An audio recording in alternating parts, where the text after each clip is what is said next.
or they try to. What in God's name is going on in here? What was that ruckus? What ruckus? I was just in my office and I heard a ruckus. Could you describe the ruckus, sir? You're now listening to Music Impulse with Smiles.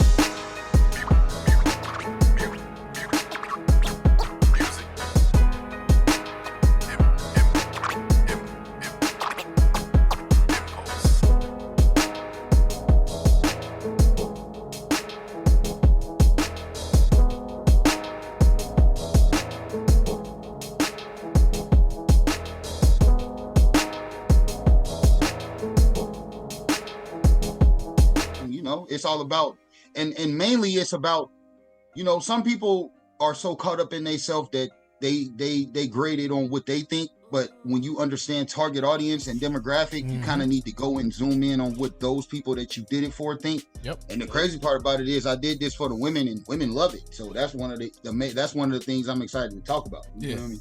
Yeah. All right, fuck it. Let's jump. Smiles, you ready? You got your intro and all that shit? I've been recording, so whenever you ready, sir. Look. Oh, all right then. All right, y'all. It's your boy Smiles, and we back for another episode of the Music Impulse. On this episode, I got my man Big Papa Skeeter riding shotgun with me for this hot episode. We got our guy Flamborghini straight out of the DYT, up in Ohio.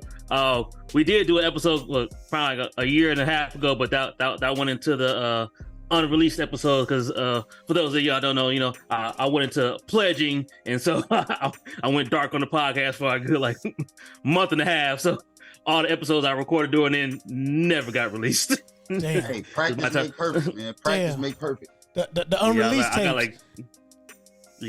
got 3 episodes that never came out, and then the hard drive I had them on it was messing up and all that. Switched computers and all that stuff since then. So, but we here now, and we better than ever. But we here now.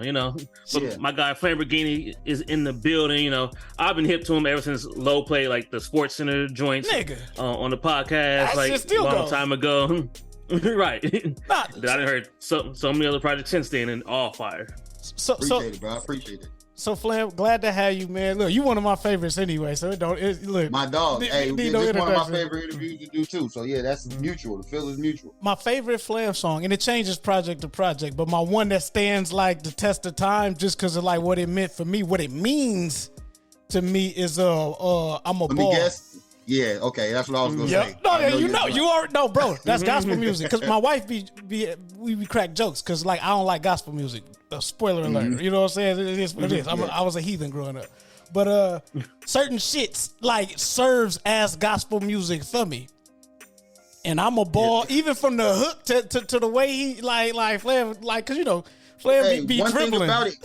One thing about it, God is in everything. So you're going to get it some form or fashion, even if it ain't directly about God. God gave the person the message to give to you. So it's in there somewhere. Yes. But that shit just told me, nigga, no matter what, back against the wall, nigga, get yours. Nigga, so I don't stop going forward. You know what I'm saying? That's just attack mode at all times. So I appreciate you for that motivation, nigga. That's on my gym playlist. That's all I got. We all got that. We'll update our playlist, but we got that one go-to playlist when you riding in the whip. That's on there too. You know what I'm saying? Where you just need to, so you taking that long drive. Just because you ain't got to change the songs. Yep. You feel me? Yep. Yeah, you go to that one all the time. The same way. I got some joints on my Apple Music. I just play because I know I ain't got to touch my phone. Yeah. Some shit only got 3-4 good songs anyway, so you got to skip over that shit to get to what you want to hear. Right. Well, we definitely know it ain't with your projects. Your projects, it be all heat, all fire. Man, I appreciate that, bro. Because even I ain't a big partaker. But even those joints, I be like, another bud. Hey, another bud is on the list too.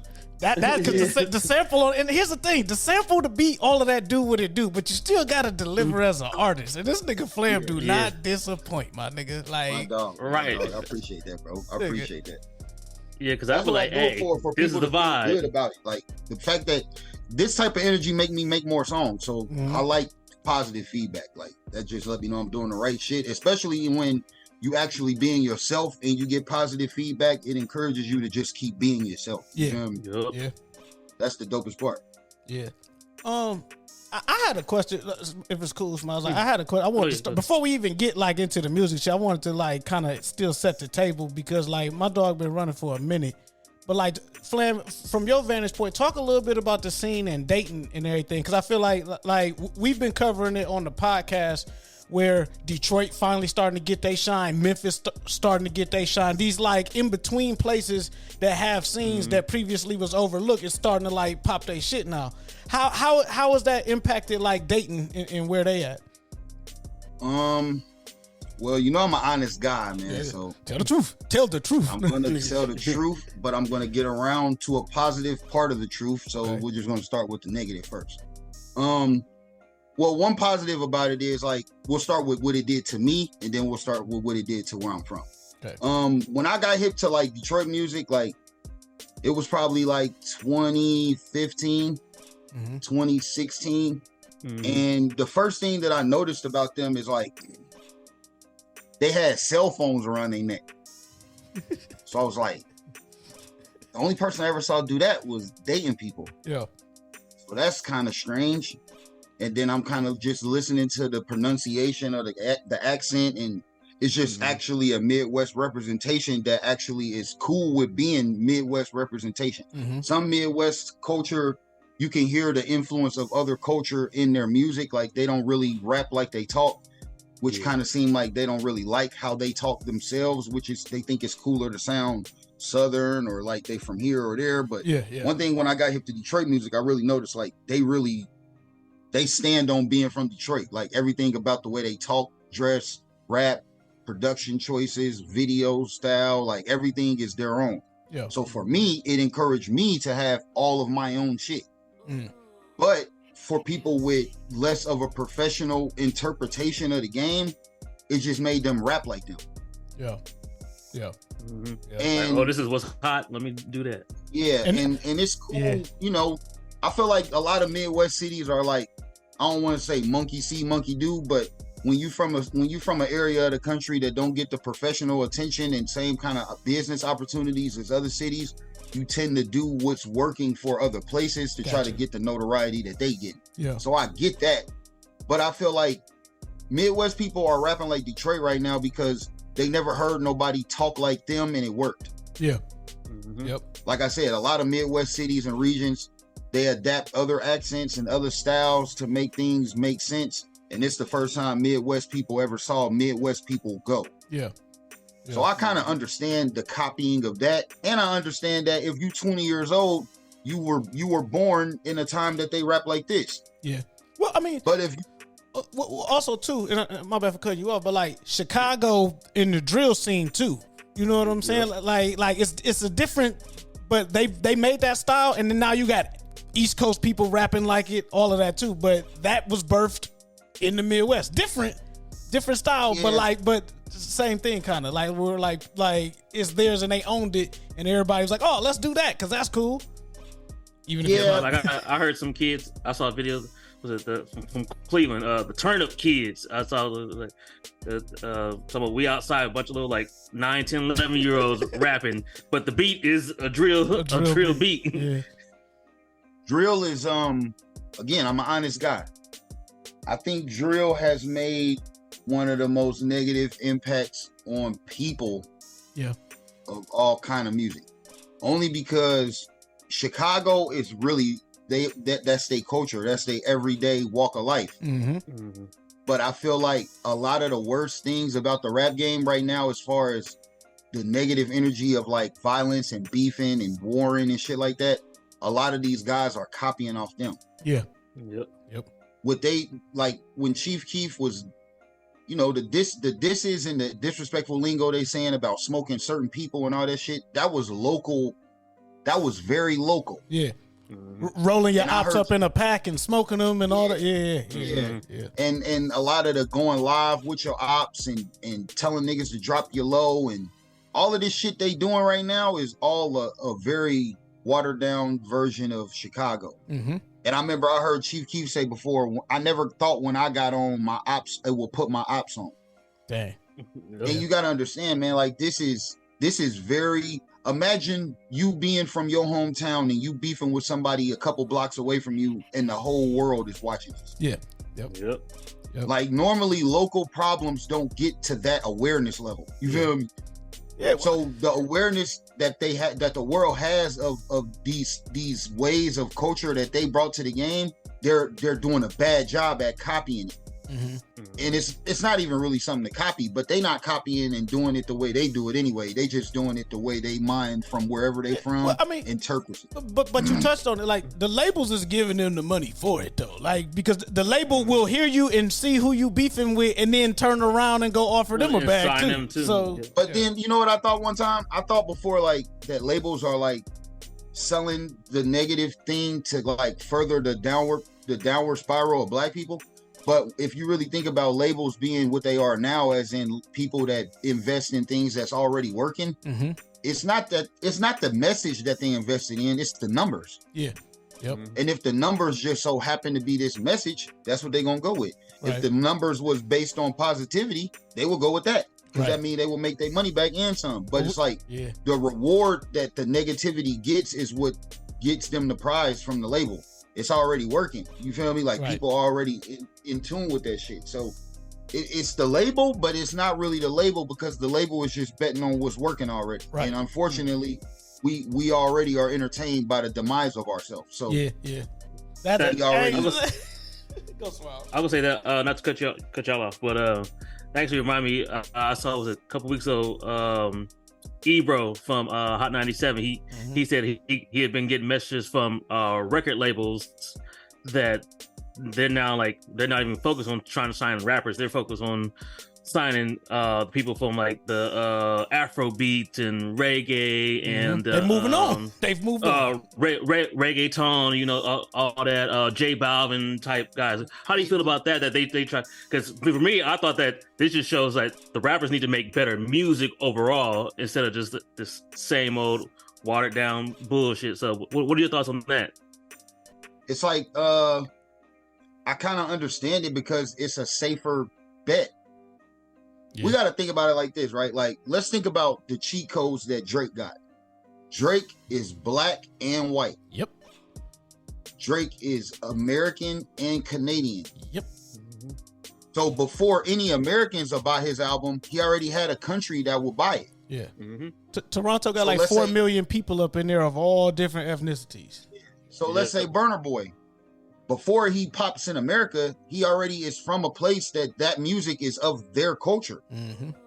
So if I'm going to make money off of the people that he already is organically connected to and the people that he's going to impress when he comes to America, and he's not going to die or beef or go to jail or do anything to compromise the money that I'm putting on top of whatever he's doing, well, business-wise, why wouldn't I go there? Yeah. Because rappers got to stay alive. Right. Yeah. Like, a lot of them are even making past 21. Yeah, I mean, unfortunately not. Because, like, this ain't really entertainment no more. This is actually real. Yeah. Like, I thought about this the other day, man. Like, you know how people in movies are shooting guns that look like it's real fire and smoke and shit coming out of them and they blanks? Bro, they shooting movies with real guns. Yeah. Yeah. And niggas is dying in the movie. Not in the movie. You died for real in the movie. Right. Yep. You're not supposed to. You're supposed to fake die in a movie. Yeah. This shit is. It's not. This is reality TV. This ain't really entertainment no more. So let me ask you this though, Flam, because like, and I appreciate your perspective on it because you've been in the game a minute, right? Yeah. So as somebody who's seasoned and as somebody who like from the time you started till now, you've seen how like the ebbs and the flows of the game has gone. You understand the in and out. How does that impact you and kind of like your love and your passion for it going forward? Because a lot of people just like, man, y'all can have this shit. I don't even want it no more. Why do you keep going? I ain't playing. Yeah. Like, say it again. I'm not playing in the game. Like people don't understand, man. When I said fuck the rap game, if a person say fuck the NBA, that don't mean they saying fuck basketball. Right. Go to the big three. Go overseas. Yeah, like there's other ways like to still be in love with the game. Yeah. Like between the mandates of the bullshit you have to do to be in this shit, the bad business of being a part of this shit, on top of the slim chance of being a part of this shit, I don't really give a fuck no more. You feel me? Yeah. Cause I don't know. I felt like when I was very young and I wasn't smart enough to understand how slim my chances really was with this shit, I actually gave a fuck because I didn't know that it was that far away. You feel me? But the older I get and the more I realize how far away it actually is, I'm not naive enough to bet that much of what it takes. You feel me? Yeah. Like, I'm not selling you like Joe Budden say, they selling their ass out here. Right. Because they think that's the end all be all. But Yeah. So how do you, like, because you still love it though. You know what I'm saying? Like, you choosing not to play the game, but you still love it. So how do you like rationalize that? How do you separate your love for it and your passion for the craft individually versus the actual industry of it? Because I didn't do this to be a part of the industry of it. Got you. That's real. I had to really realize, I said that's real. That's real. I had to realize, like, when I wanted to be a basketball player and I realized I wasn't going to be a basketball player, I just wanted to be as cool as the basketball players. Yeah. And then I made rapping like playing basketball. Like, if you didn't play basketball at my school, if you rapped, it was like you was a basketball player.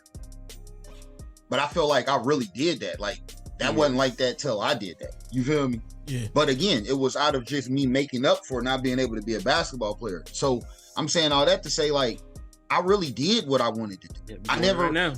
Yeah, like the pressures of, not even the pressure, like me being a little bit more vocal and getting more heard by people, my talent will push people to like think I could really be in the industry. And I felt like just off the feedback I would get of how good I was, I felt like, I was supposed to be in the industry just off what people were saying. But I had to really realize that I never even thought about that. Yeah.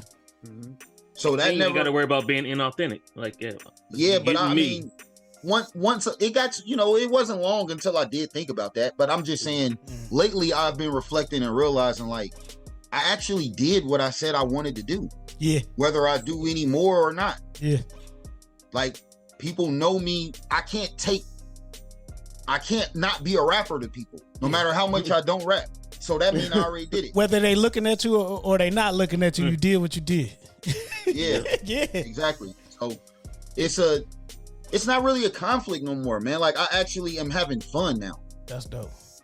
I had a hard time with like fighting the perception that people had of not understanding that I don't care no more. Like, because people they only see you how you were. You feel me? Yeah, that's true. And I don't know. It was like when I start telling people I want a couple, like, some money to do a verse for them, they start telling me like I changed or some shit. Like, but bro, if I'm recording this shit myself, mixing I'm doing it in my house. I'm using my lights and power and shit. This is for this time. Shit, bro. Yeah. This ain't free no more. And I don't care. So you have to give me something I care about to make me care. So is that why you going on all these side quests? Because you the nigga now that done beat the game.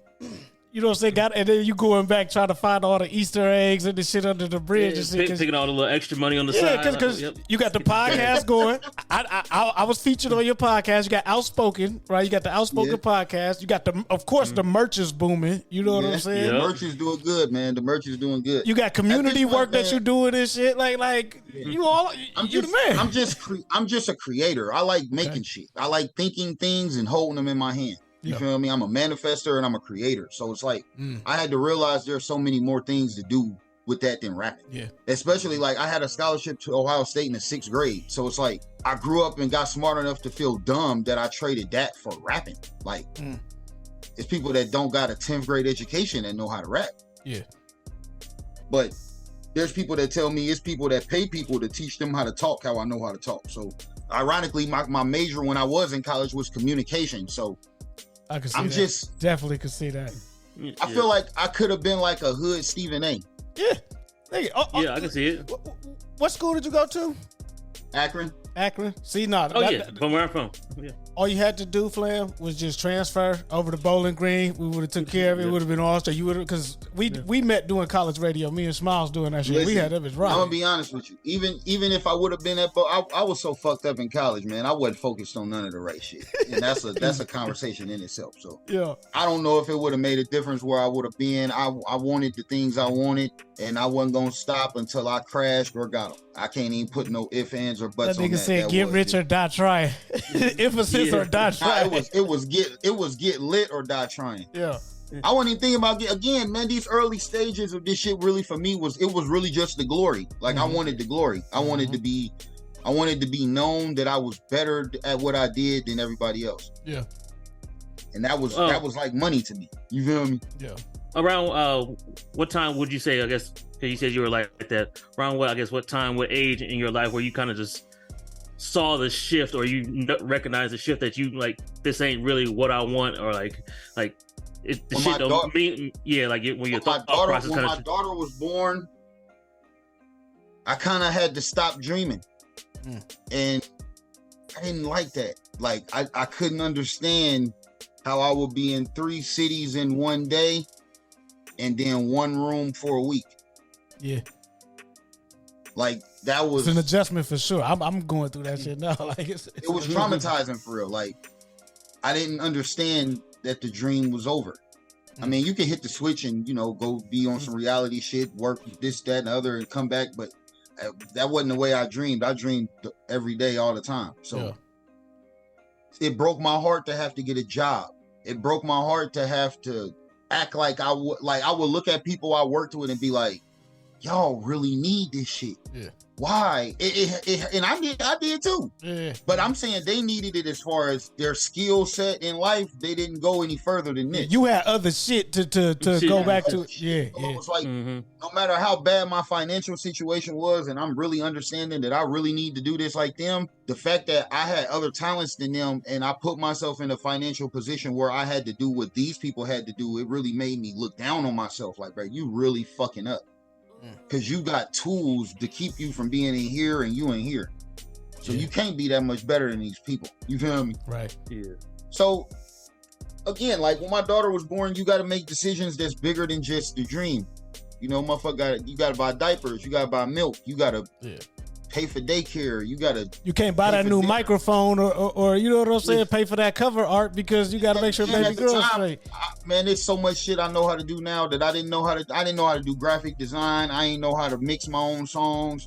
I ain't have merch. I didn't know how to throw shows. I didn't know how to do a lot of this shit that I know how to do now. So it was really like when I said Joe Budden said they selling their ass out here. Mm-hmm.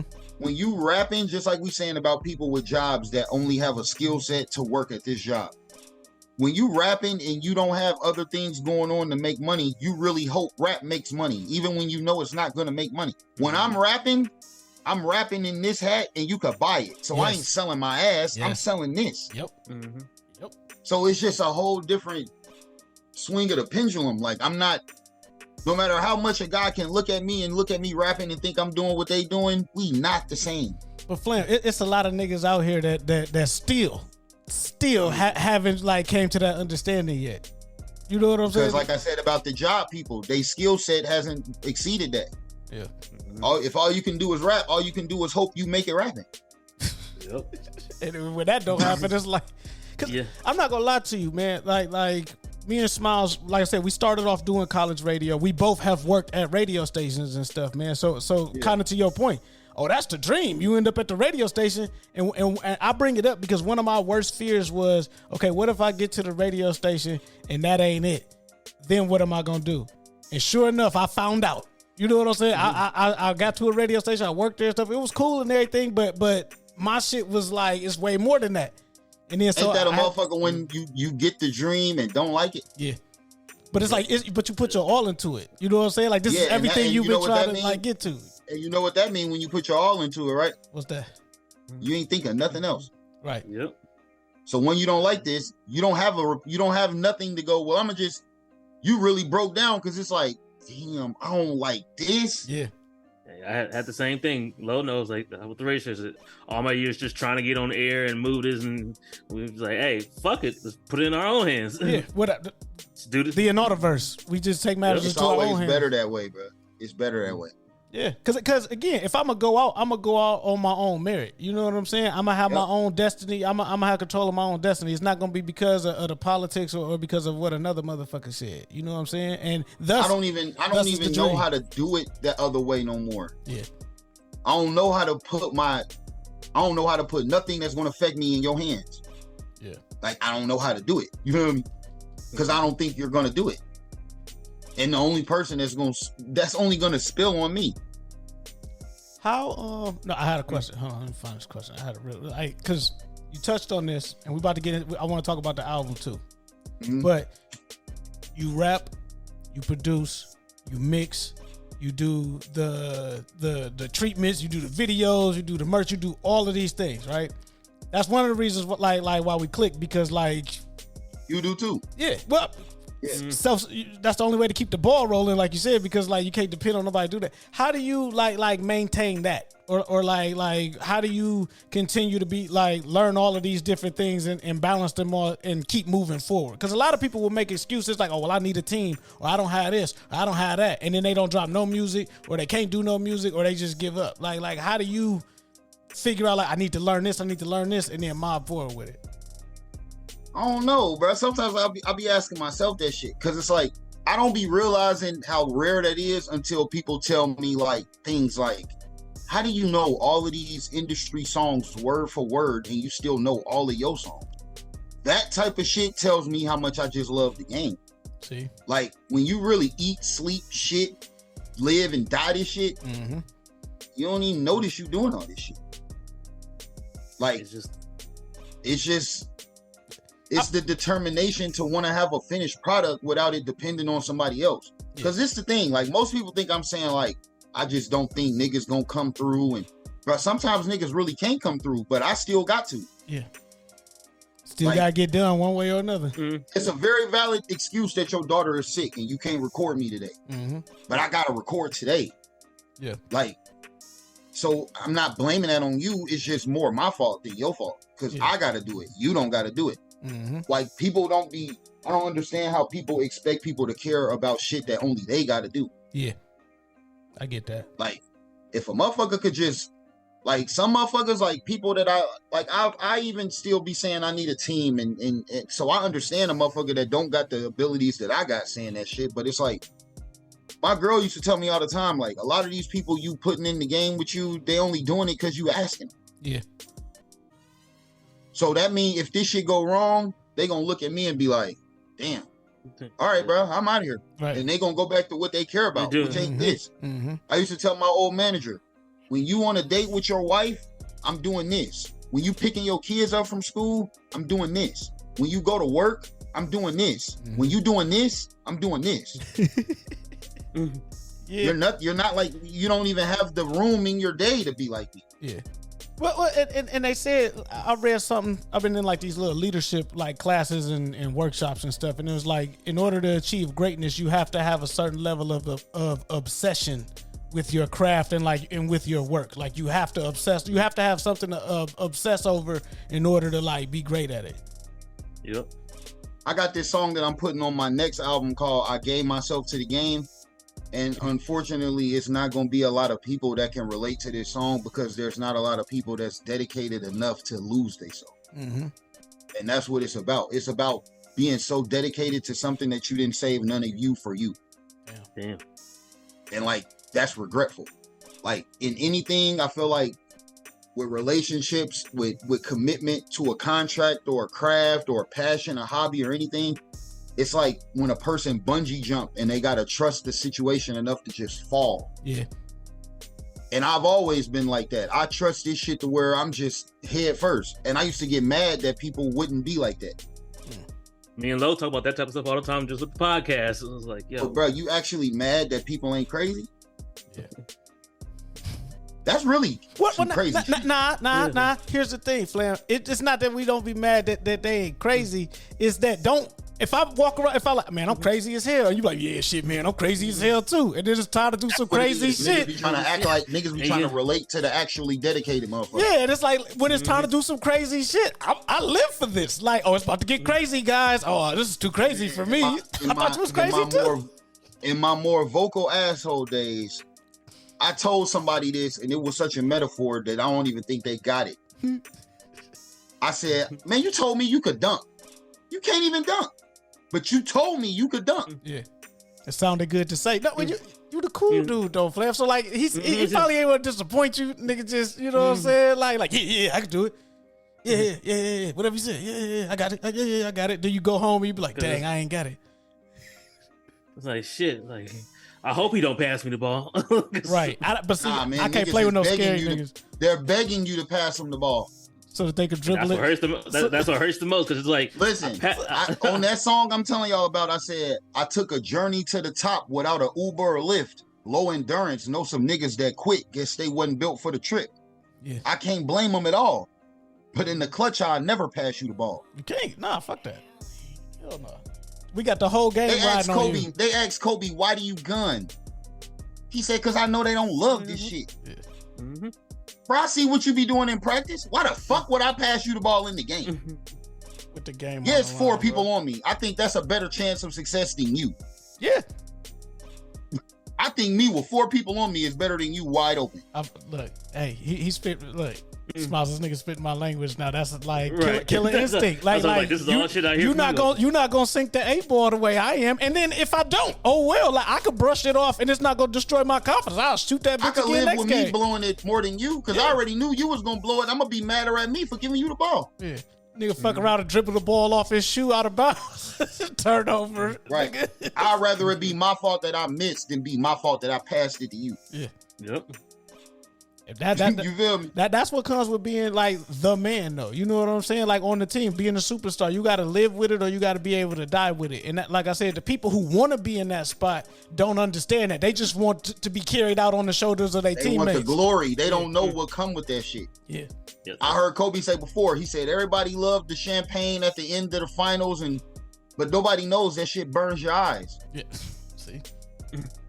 It's certain shit you gotta win to know what that even feels like. Well, I mean, Chris Bosh knows, but he knows in the entire. He had a different experience when they was drinking champagne in the locker room. Chris Bosh. I forgot about that. That was wild.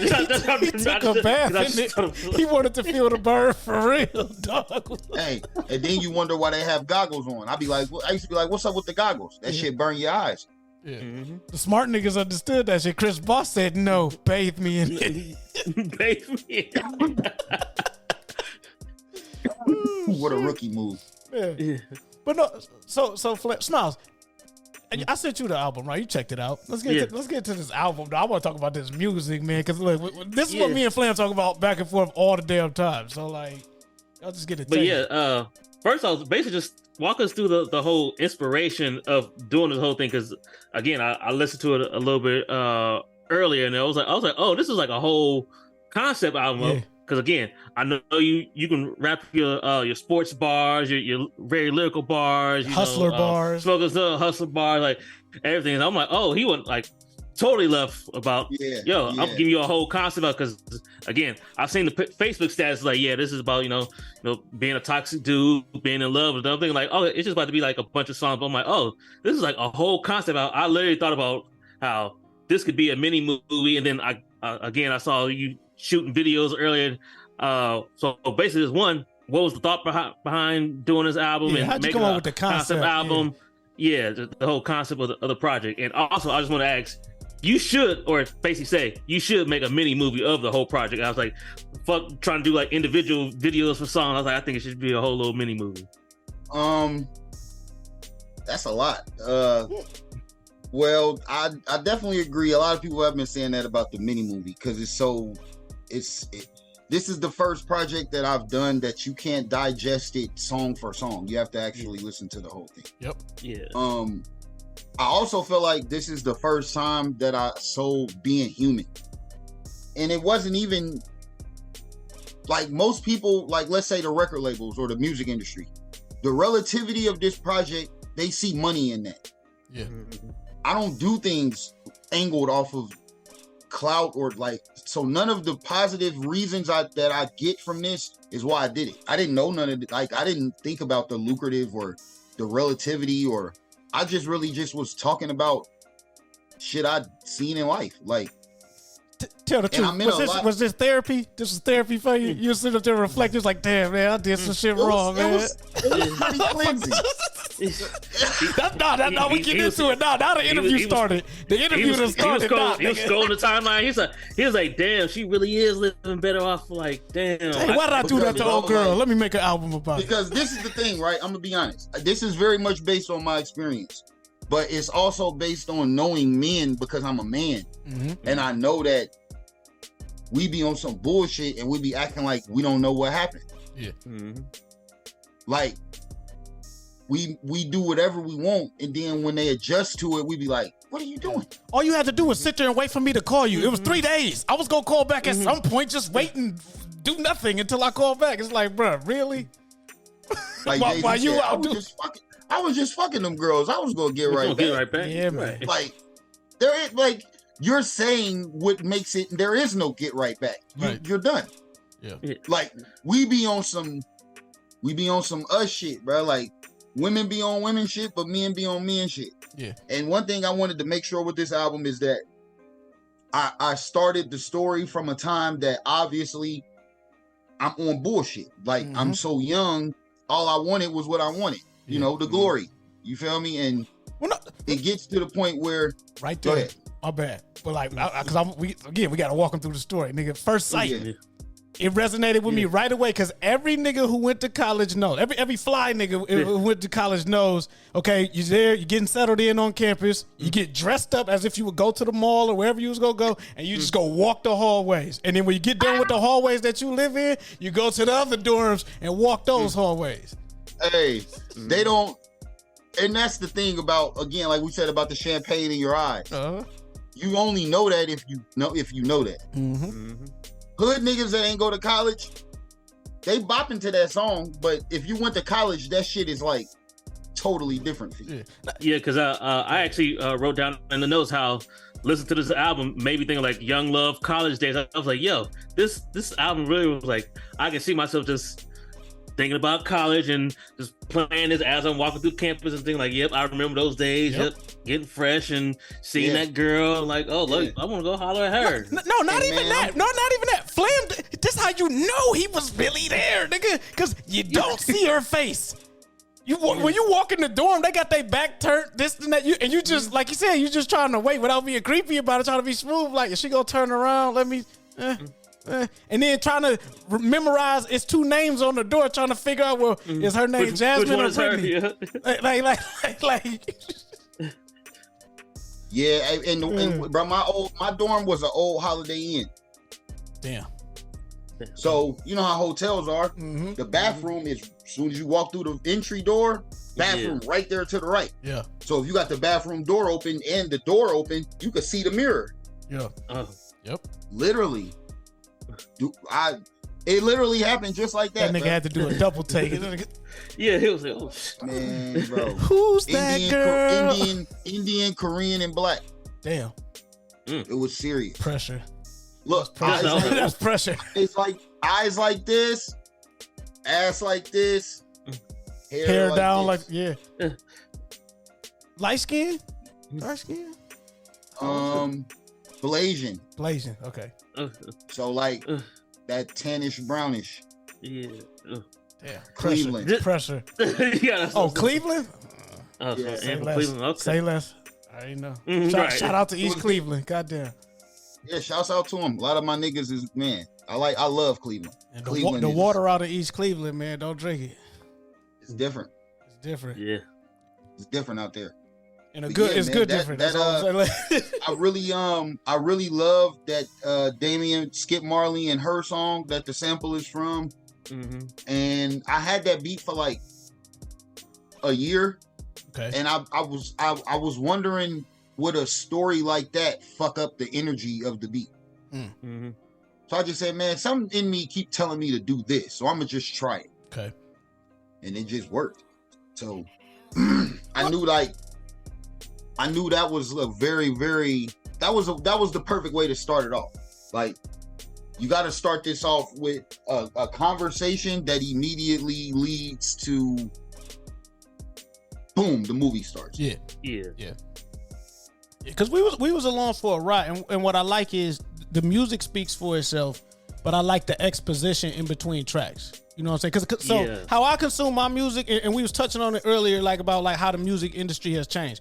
I still like cohesive like concept albums. Okay. I like cohesion from track to track, even if it ain't no full blown skits in there and nothing. But like, give me some connectivity and synergy from track to track. I need that shit. You know what I'm saying? The sequencing. I need that shit. That's what I look for. And I want to feel like I'm, like Smile said, I want to feel like I'm listening to a movie. Like, niggas just take the best 20 songs out of like the 50 they recorded. It's like, okay, yeah, they just make a playlist. Yeah. They make a playlist. Yeah.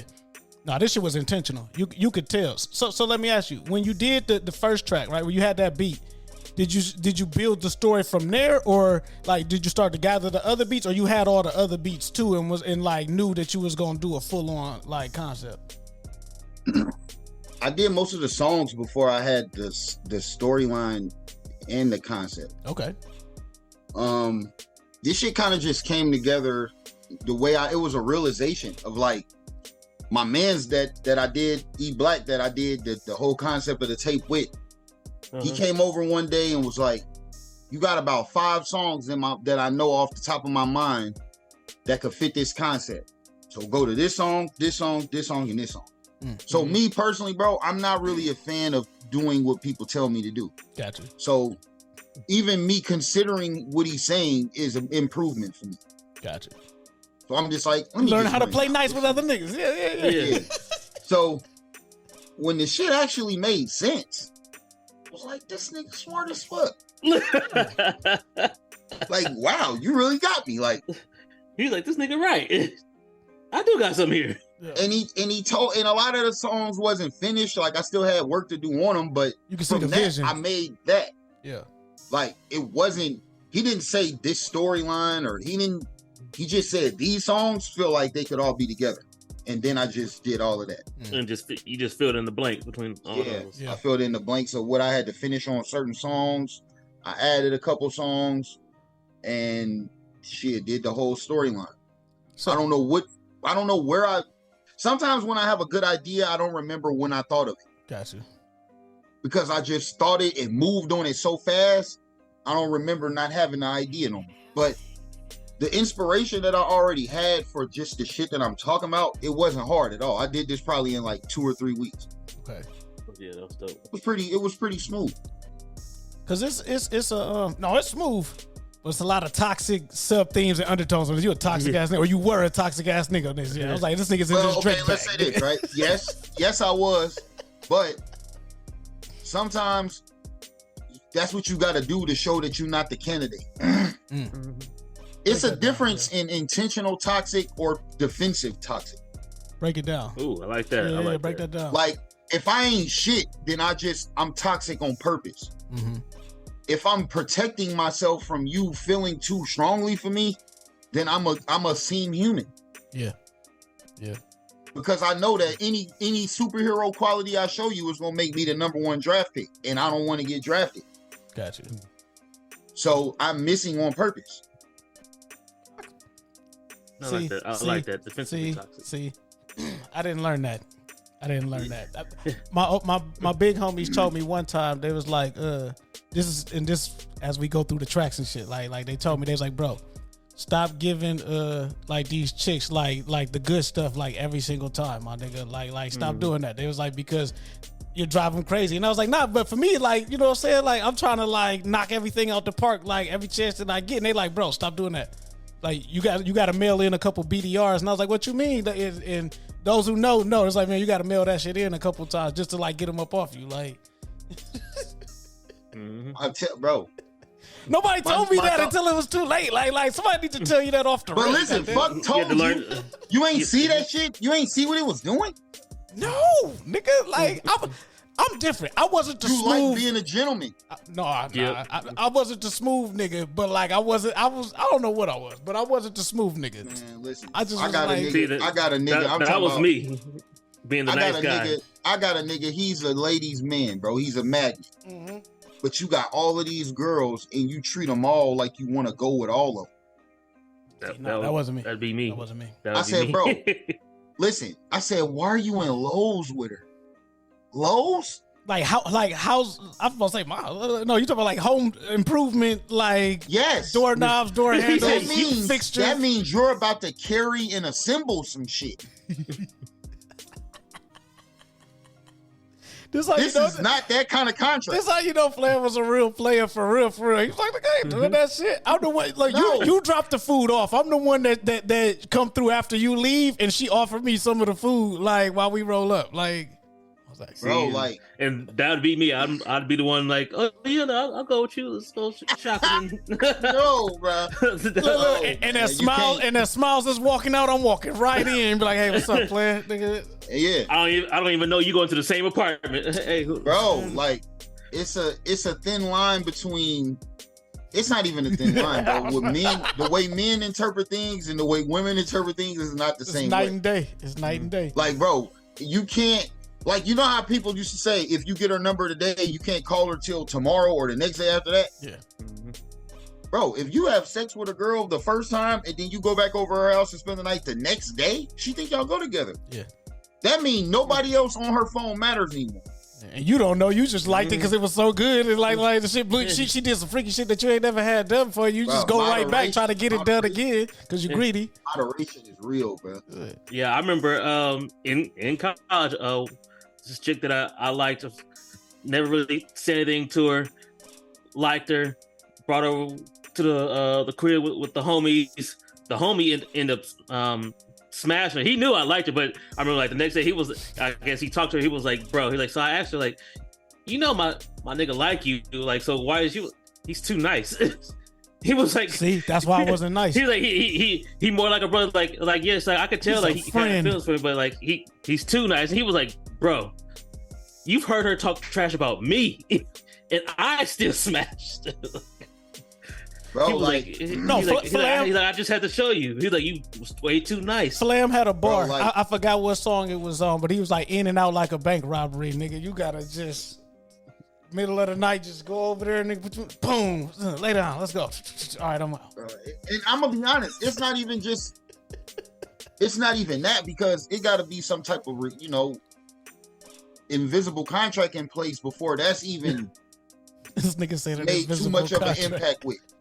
Like, bro, we gotta have an understanding of, like, when you sign this contract, nothing changes the contract. Man, the only thing you can do to change the contract is get out. That's toxic. You're not getting no more money. Listen, you're not getting no more money. You're not getting no more days. You're not getting no more nothing. Everything is maxed out in the contract. That's it, bro. You feel me? So no matter how you feel, it doesn't give the contract ability to be renegotiated, bro. It is what it is. You feel me? Women out there is like, what this nigga talking about, man? Because I'm with you. They know what the fuck I'm talking about. I do too, but I trust me, because I done not in those exact words, but I done tried that what you saying before, and it did not work. Because bro, this is why women can't be president.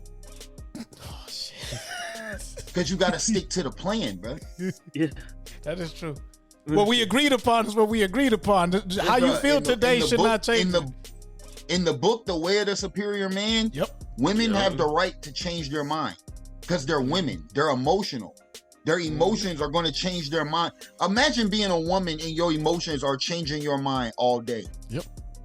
Me and my girl just talked about this yesterday, about how women and they feelings, like, we'll say something, they'll say something, but they're like, well, I took what you said as I felt like what you were saying was this. And that's not exactly. It's like, but that's not what I said. For me being a communicator, right? Like, I communicate. I'm like, I will literally sit there and be like, this is what I'm saying. And I will give a specific example or like lay it all out and then turn around and just like, but I felt like this isn't. And I'm like, how did you pull that from this? From this. You know what I'm saying? How?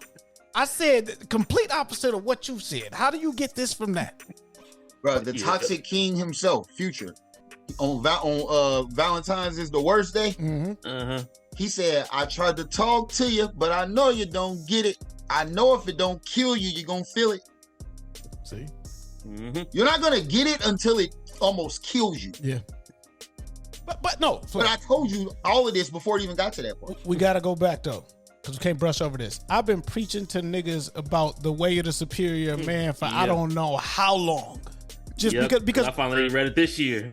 I reread it like 3 times I say You that have to. because we brought it up on the podcast a while back. Because in the podcast space, you got a pod now, right? So in the podcast space, it's a lot of like toxicity about like men niggas who ain't get no pussy, like attacking women and men bashing them, then the women bashing the men, and it's all this toxic shit for no reason at all. And I was like, we need some type of like standard, just like code of conduct on how to be a man. And everybody, well, no, because being a man is this, and can't nobody tell a man. And I was like, look, I'm a real man. I know what I do and like how I govern myself. And I feel like that book helps you kind of like align and like set your course and your direction on how you should move in this world. Because listen, I'm gonna be honest with you. That book gonna tell you if your 50-50 of masculine feminine is off. Yeah. Yep.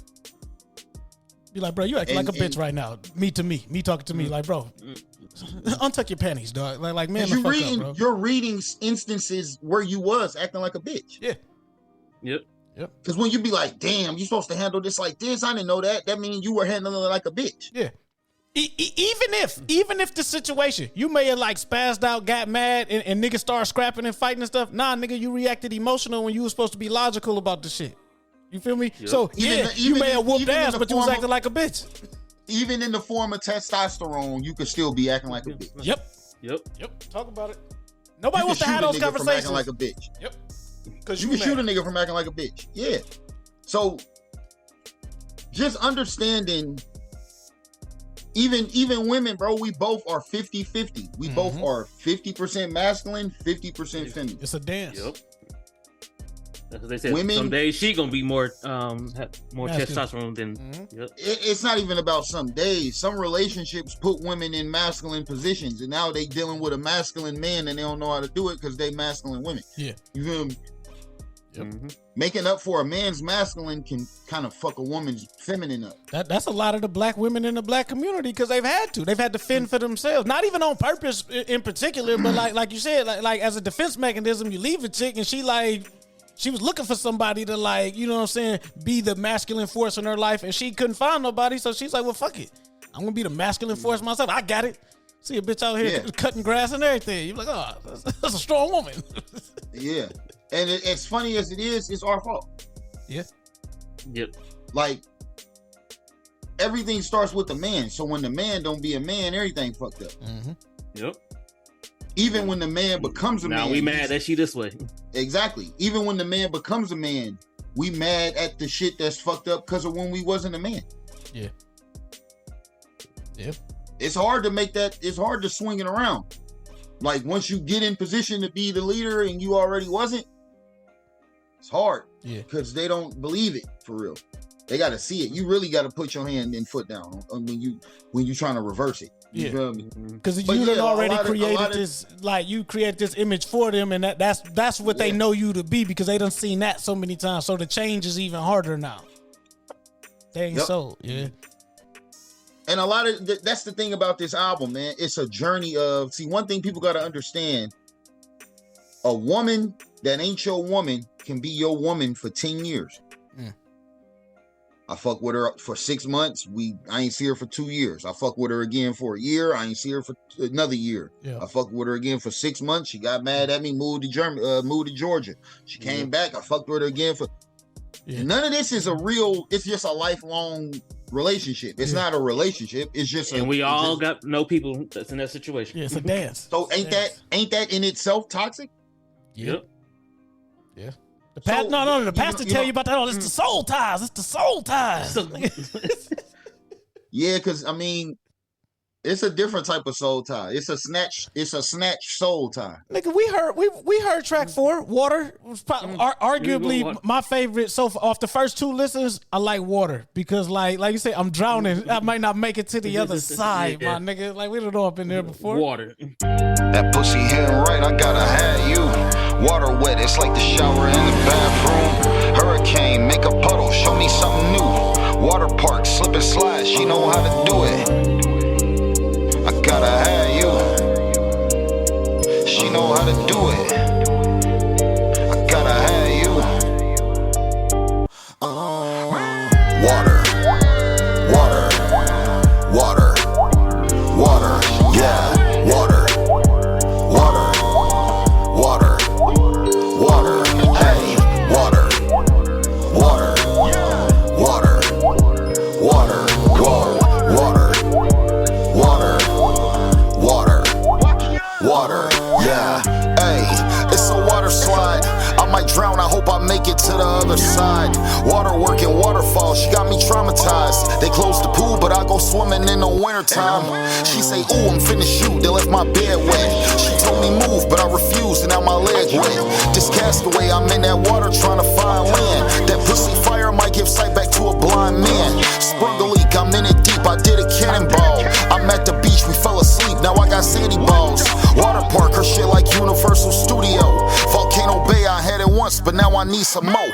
I want some water on my body, what you on tonight? Don't fall asleep, I'm on the way, I need you, get me right. Jump in the shower, clean it up, make sure you shave it nice. Super soaker, shoot me up, let's have a water fight. She got core. Water, water, water, water, yeah, water, water, water, water, hey, water, water, water, water, whoa, water, water, water, water, yeah. MVP, but for me, he's the water boy. Bobby Boucher, my little babe, bring the pool toys. Jumping in this puddle, we don't cuddle, we be fucking. Ain't no water bed, but the head got it flooding. Pussy like a waterfall, and he ain't even touch it. Gotta keep an extra pair of panties, I be struggling.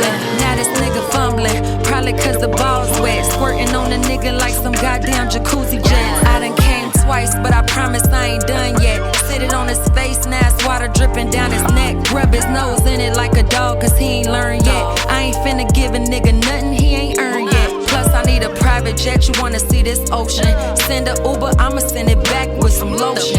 Never let a nigga hit if he ain't got no motion. Broke niggas ass, I say the pussy been stolen. Cut your water off. Water, water, water, water, yeah, water, water, water, water, hey, water, water, water, water, whoa, water, water, water, water, yeah. So we fucked for the first time, and I can't lie to you, bruh. That shit was so fire, you feel me? Couple days later, I hit my nigga like I ain't gonna do what? I can't get who? I damn near made him tell me I'm the man like Martin did on Thin Line. Y'all remember that movie? So he like, that's what's up, I need a bag, what you about to do?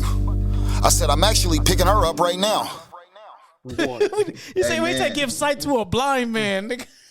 Yeah. God Sprung a leak, damn. I'm in it deep, I did a cannonball. Yeah. Like, that's a, Nigga. Talk about it, yeah. Break the record down. Come on. Look, he like, yeah, I did some shit. Well, we listened. No. This is a real interview. We listened, my nigga. yeah, for real. Like, water is like, Wet. it's just another one of them situations where we all been there, man. Like, it's the excitement of like think about all the men are so sexually driven and visual that like when we talking to somebody for long enough, we've envisioned what we hope to make reality. Yeah. And the most exciting thing is when you're on the cusp of making it reality. Like seconds away. Yeah. Like, that's why I like movies about losing your virginity. Because the anticipation. Like American Pie, Super Bad. Yeah. You know what I mean? Like Girl Next Door. Like movies like What was where my they- shit? Youth where they and Revolt? literally- Youth and Revolt. Yeah. That was my Yeah, shit. because as white as those movies is, bro, it's like that for everybody, bro. for sure. Everybody tail is wagging at 15 years old. Bro. Mm-hmm. I tell girls all my tail don't wag. Whether they know that or not, they'll never know that. Right. But who even says that? You feel me? Oh, so an old nigga. Right. Well, I tell no way. It doesn't though. Like, bro, if you got 80 likes in 10 minutes, I can't like it even if I like it. Gotcha. Yeah. I can. Yeah, I get that. I get that. Yeah, I get that. I'm not gonna statistify myself, bro. Right. Like, I'm not gonna make myself a statistic. I'm not thirsty. I'm not Even if I'm I not am, thirsty, I'm not. But in general, I'm not a follower. Mm-hmm. Like, I have a fan club. I don't want to be in a fan club. See, it's a different I like that, mentality. yeah. That's a different mentality. Like, I'm the male version of a baddie. So, Like, well, no. I had this question. I was waiting on this Yeah. because, like you talked about before, having the invisible agreement or something like that, or like having an understanding, right? What is it like being the guy, right? The man. And then you get with a chick, because, you know, chicks always, that's one of the things that they see and they visualize too, is being with the guy as well too, right? You see it all the time in the high school movies of the head cheerleader getting to be with the star quarterback, that type of stuff, right?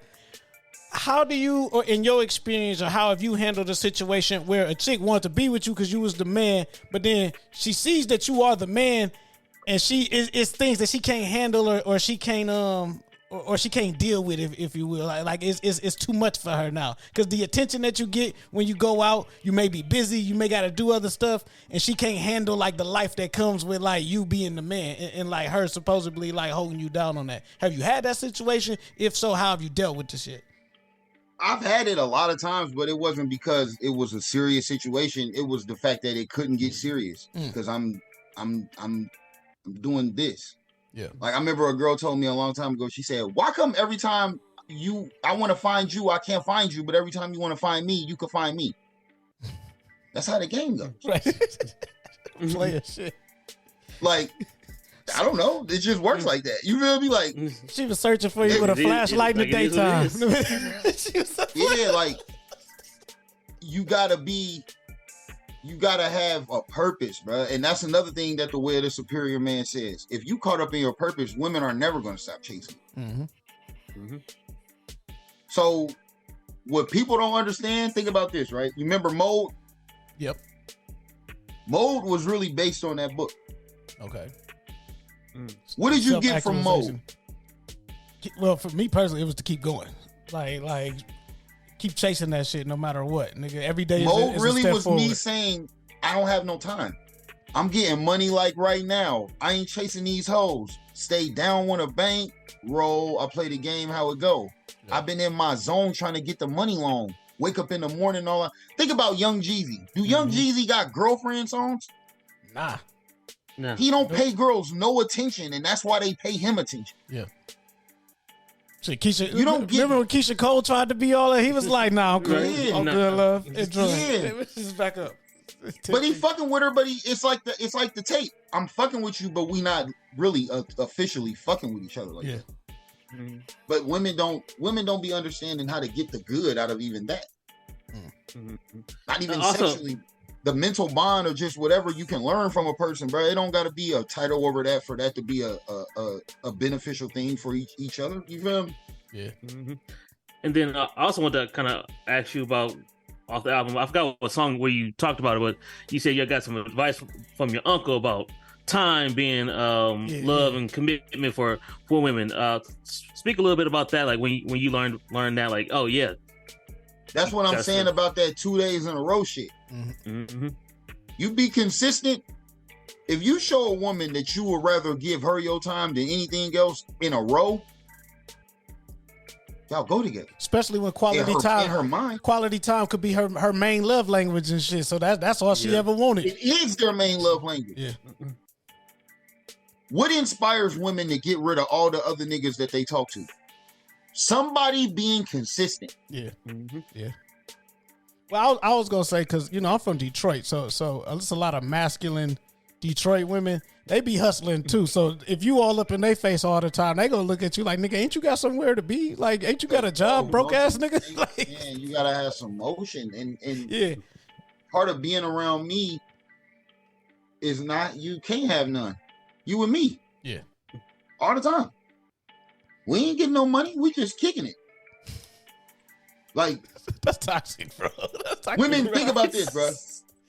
Women want a man that got better shit to do. Mm-hmm. Mm-hmm.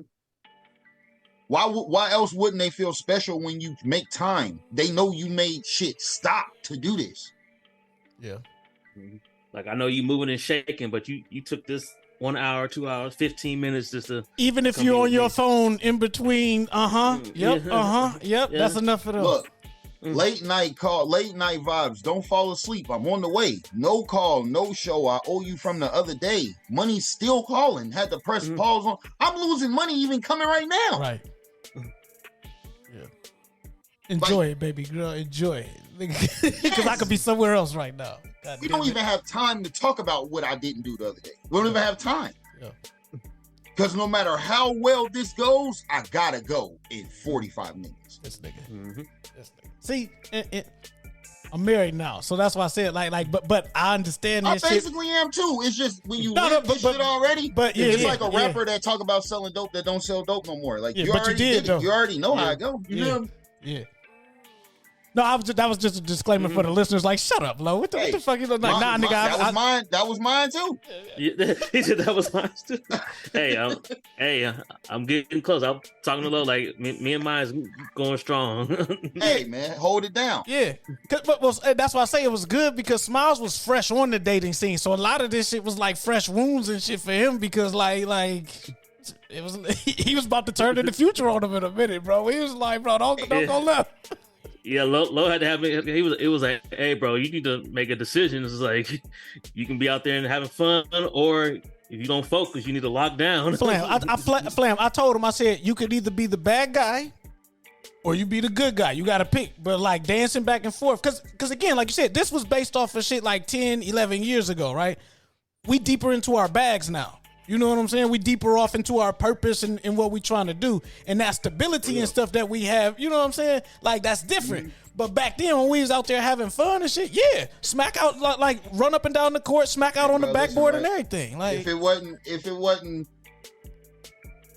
and I ain't gonna say every nigga, but women, having a woman, man, if a lot of the men that had women didn't have women, we'll be freestyling every day. Yeah.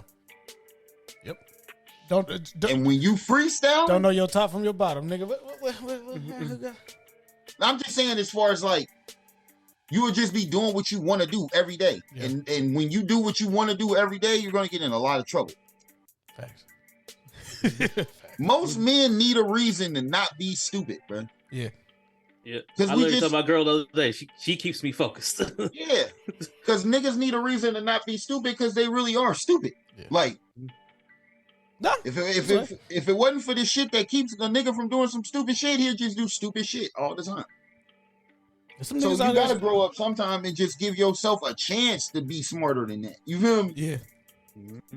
That shit ain't really nothing for real. It's just nigga tail be wagging. Y'all learn how to control that motherfucker. You feel me? Yeah. So back to the album. I know Smiles has some so because he was the breakdown man. This nigga get all into the third verse and all that shit. Smiles, what you got? What else did I want to ask you about the album?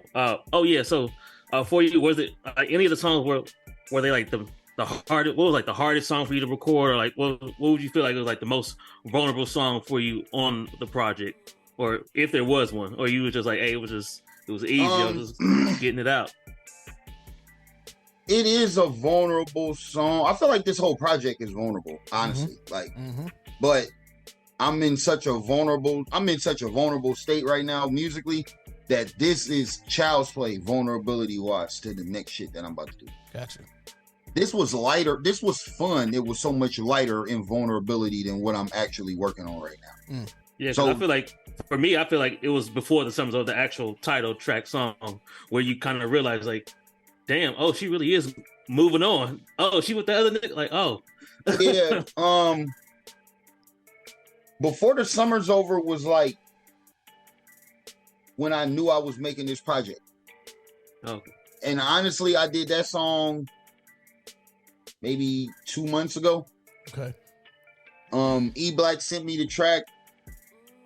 Before he sent me the track, like I said, this next album is so good in my opinion that like even this project is to set up this album. Mm-hmm. So this was really only made as something to be a placeholder for to lead up the album coming out. Yeah. So I'm like, yo, I'm just giving something y'all to hold y'all over. Yeah, I'm like, yo, we gotta drop a project before the summer's over. Yeah. But we might as well call it before the summer's over. But as a fan, and I say that shit because people be acting like they don't fuck with people and shit. Like, no, as a fan of your music, I don't think I've ever heard you, even if it is, and we've talked a little bit about strategy-wise, like behind the scenes, but even like supposed like placeholder records and stuff like that, I ain't never heard you mail nothing in. Because you saying that, but this album does not sound like it's just some, all right, just gonna be a placeholder to lead up to the big shit. This shit sounds like nigga, another staple in the catalog. Because that was my intention very early in the development of the idea of even doing an album before the real album. Mm-hmm. Mm-hmm. Like I literally said, we need to just drop something before the summer's over. We might as well call it before the summer's over. I swear to God, I told him that. So he sends me the beat I said that, and then he sent me that beat. Mm. Oh. And then I said that hook. And then I actually got left on scene. Damn. Damn. So I just said all of that shit. Damn. Like, that shit happened. Like, just like that. So no, because we left it for dramatic pause, nigga. But when you saw that you was left on scene, you probably went off. Because again, players just keep it moving and stuff. Then you went back to it and still saw that you was on scene. How did you feel?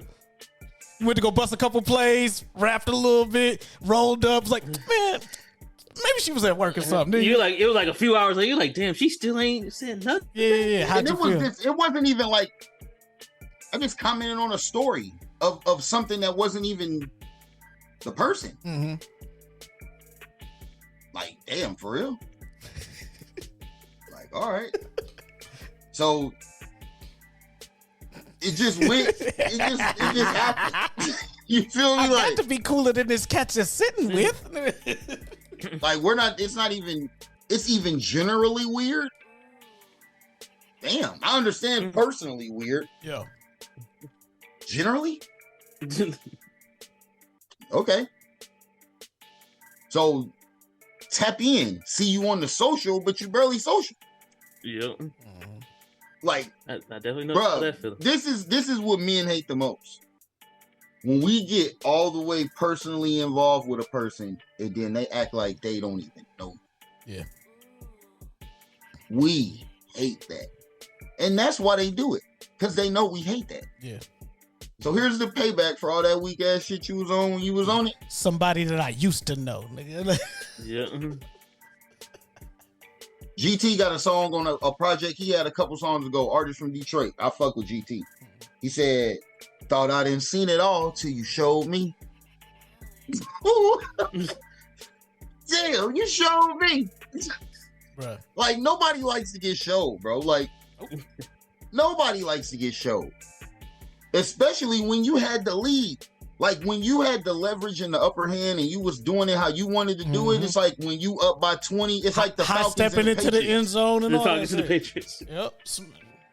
Balling. Yeah, man, like, don't act like you forgot what you did when you was doing it. Yeah. Because when I get the gun, I'm shooting the fuck out of your ass, right in your heart.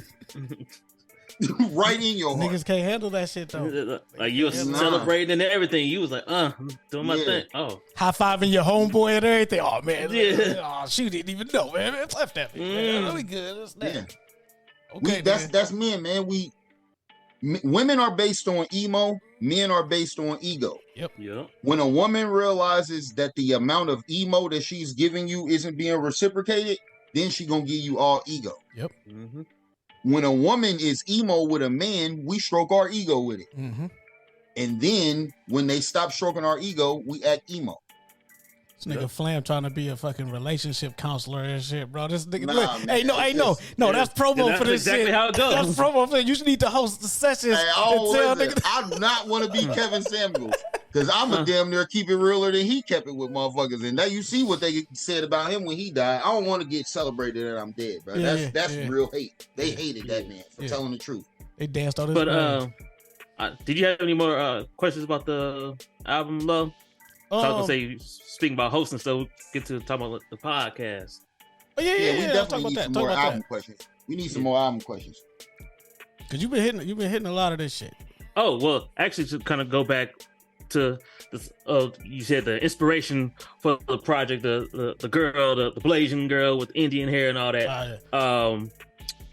Was she like your first heartbreak, your first love, or you just like she was just really just the inspiration for the project? He trying to be nice. Look, he trying to be nice.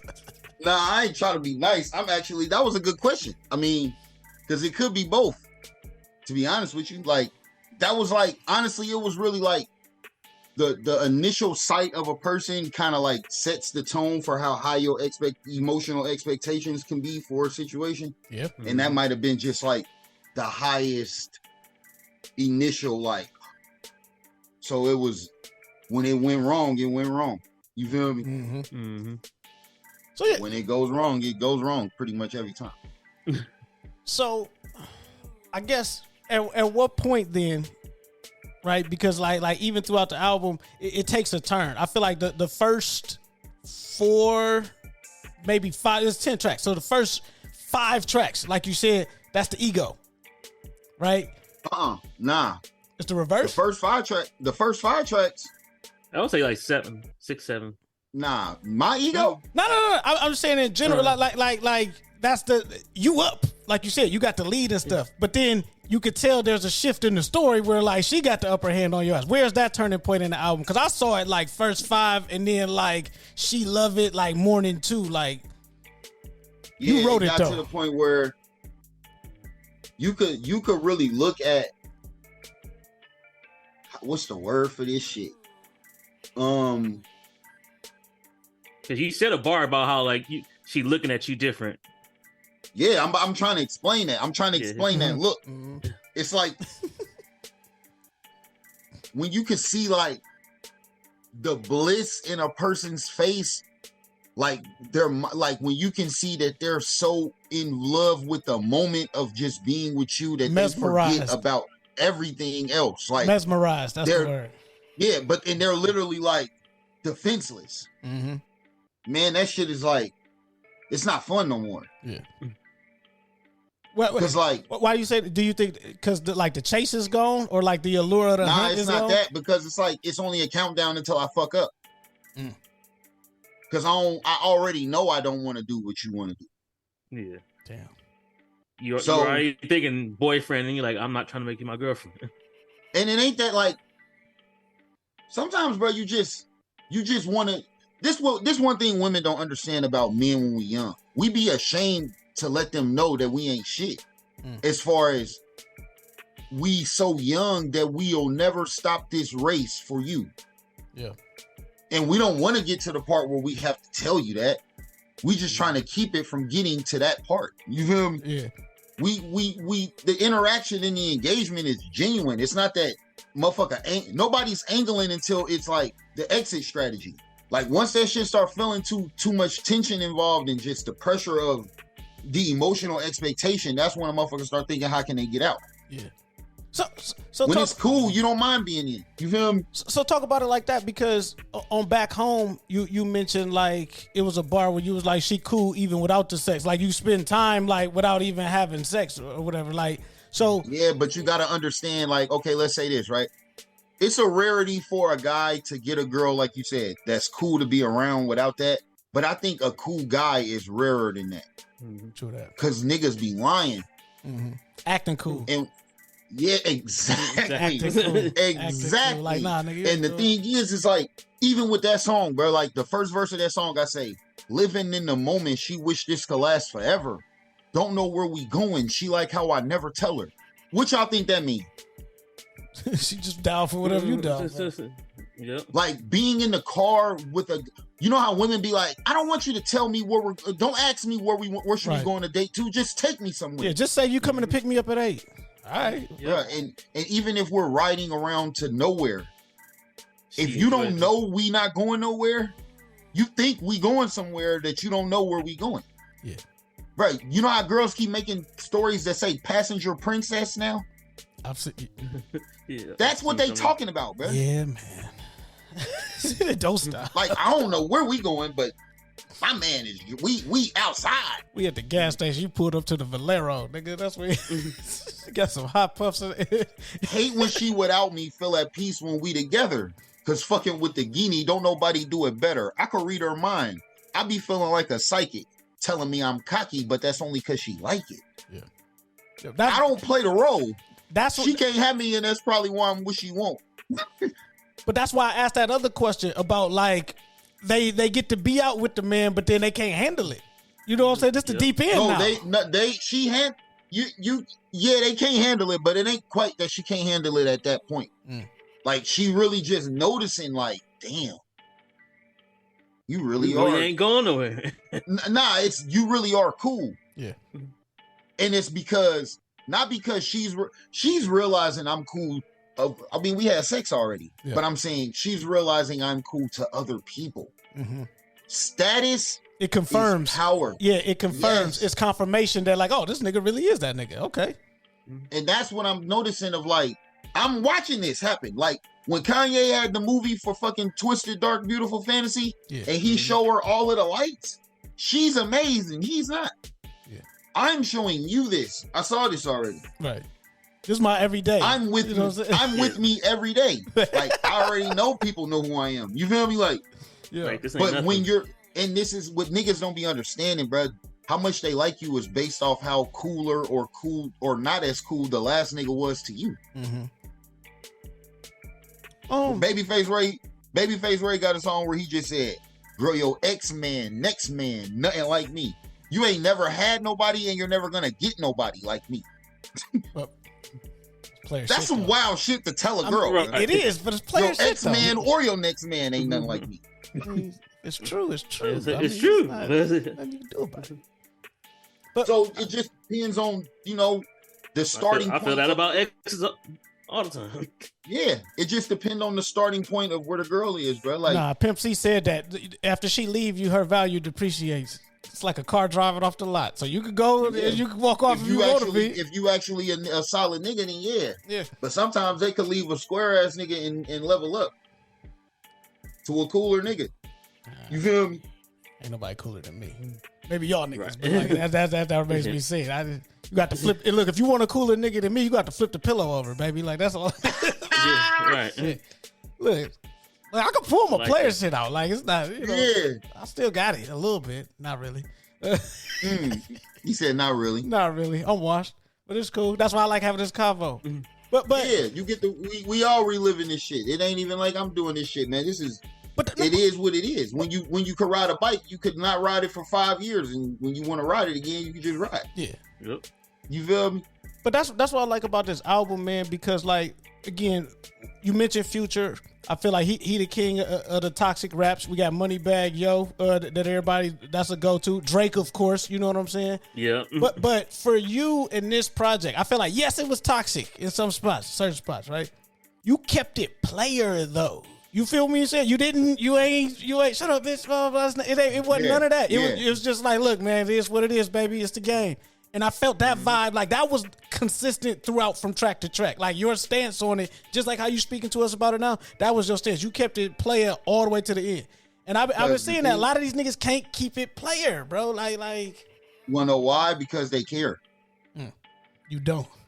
Like, if it's when I care, see, this is the thing about the next album. The girl songs on this album are about who I really loved, for real. Mm-hmm. This is lusty. Like, this is just engagement. It's not really, I'm not giving you nothing of my emotion. I'm still keeping myself to myself. Yeah. Yep.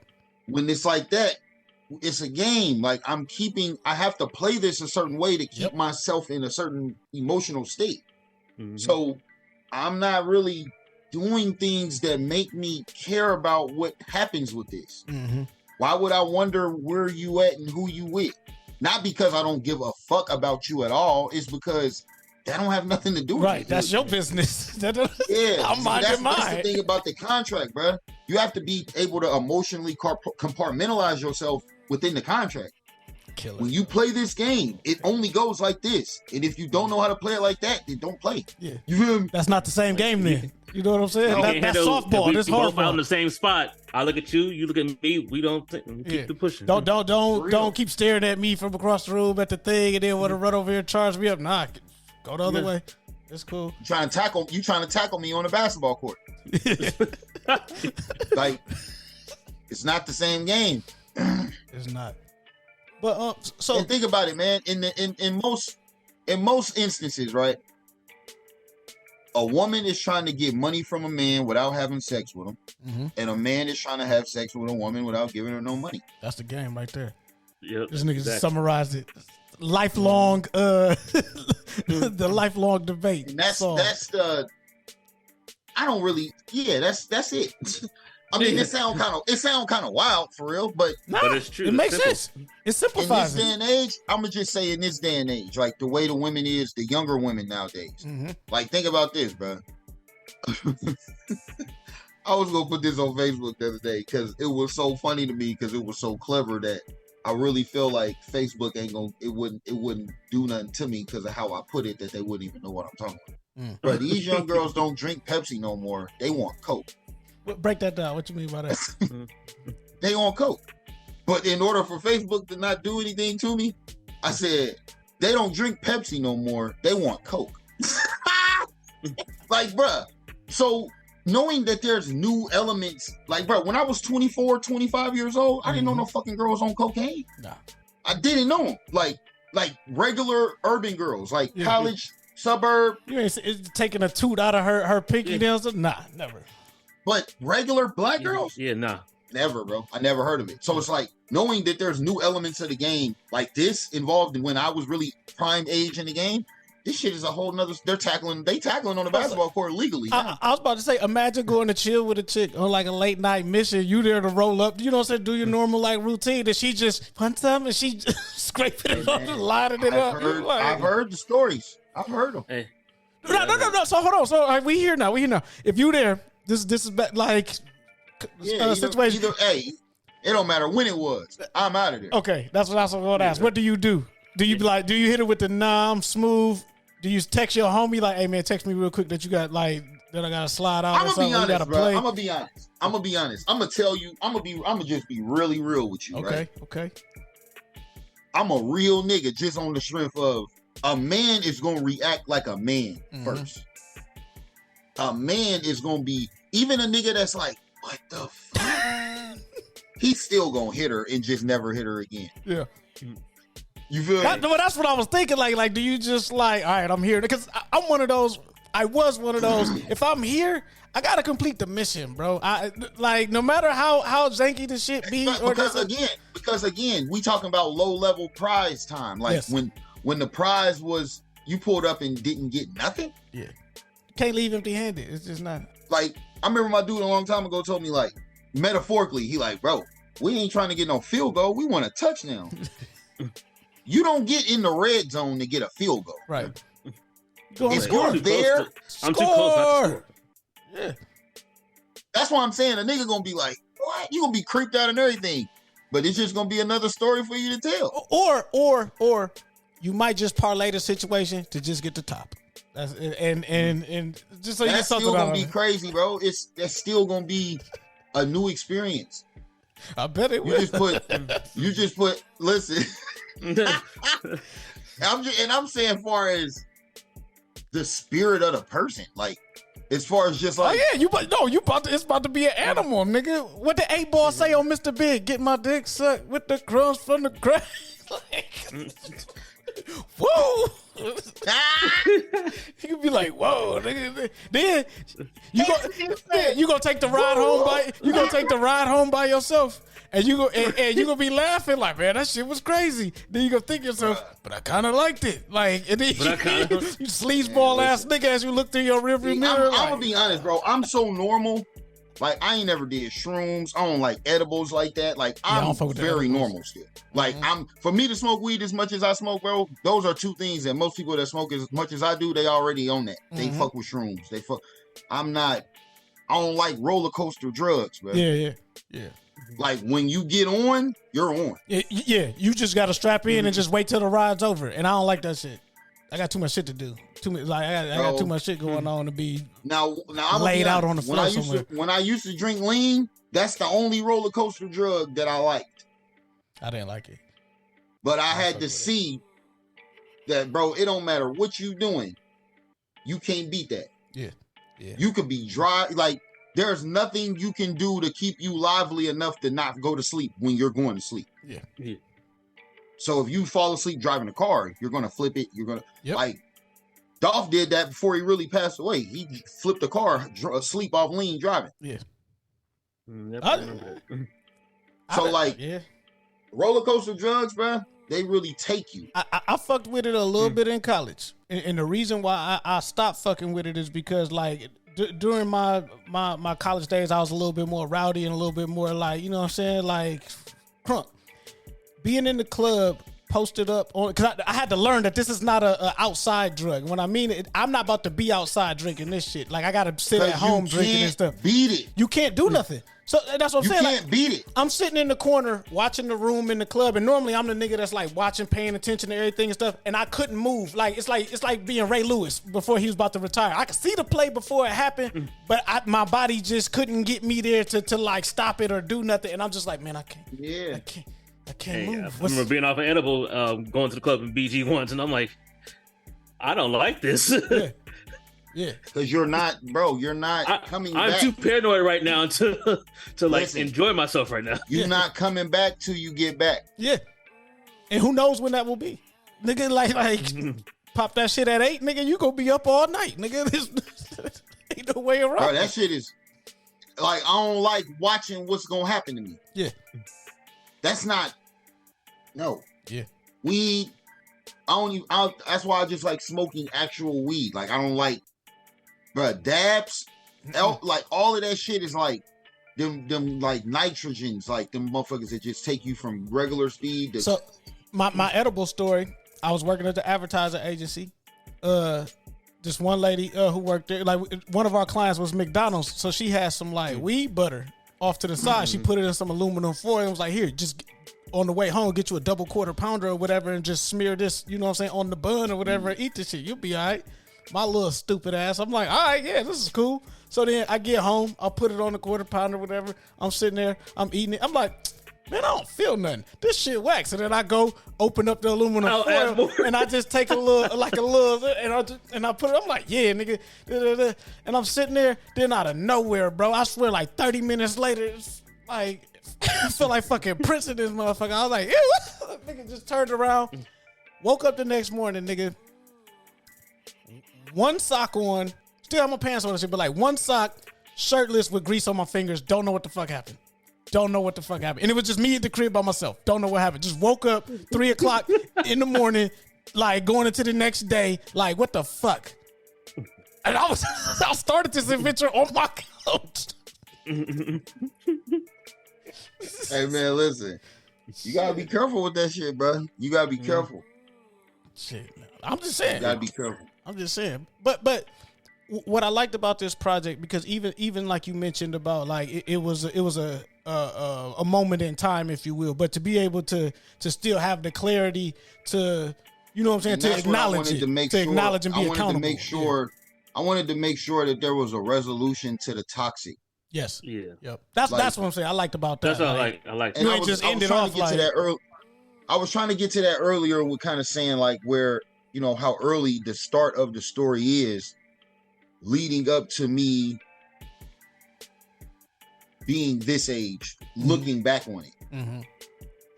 I'm telling the story well enough that it seems like I'm in the moment speaking in first person, but all of this shit is really hindsight. Yeah.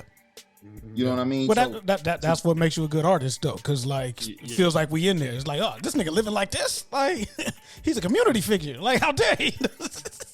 Yeah, which going off of that, how dare he? So about you being an artist, I saw you post on Facebook like, yo, yeah, I'm a rapper, I'm a lyricist, but with this project, I'm trying to show people I'm an artist. How important was that for you to, with this project, show people like I'm not just a rapper and a lyricist? I've proven and shown y'all 10 times over, but like I'm about to nigga really checked show every y'all box. I'm an artist You with this checked project. every box on this.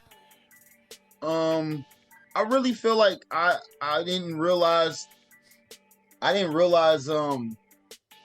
people needed to see that until I showed myself with this project that, like, with me kind of not caring about this shit the way I do now,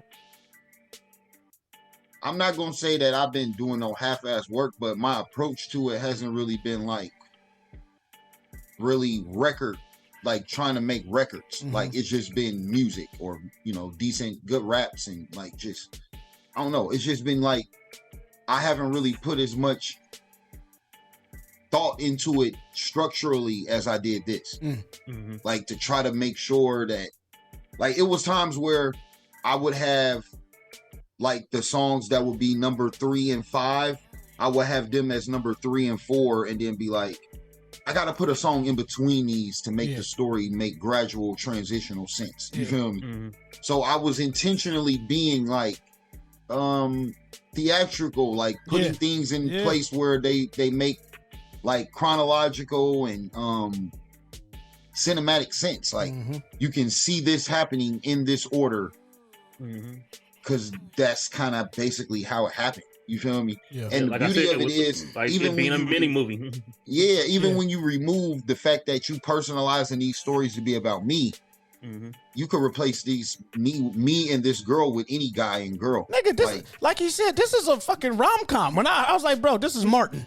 This is, you know what I'm saying? This could easily be that. And I wouldn't mind, like, visual-wise, nigga, it just be a series of the songs. You know what I'm saying? Like, just going through it. And I feel like that's relatable to everybody. This is every black relationship show that we've been sitting there watching every week trying to figure out how it's going to go. This is Insecure. This is all of that shit.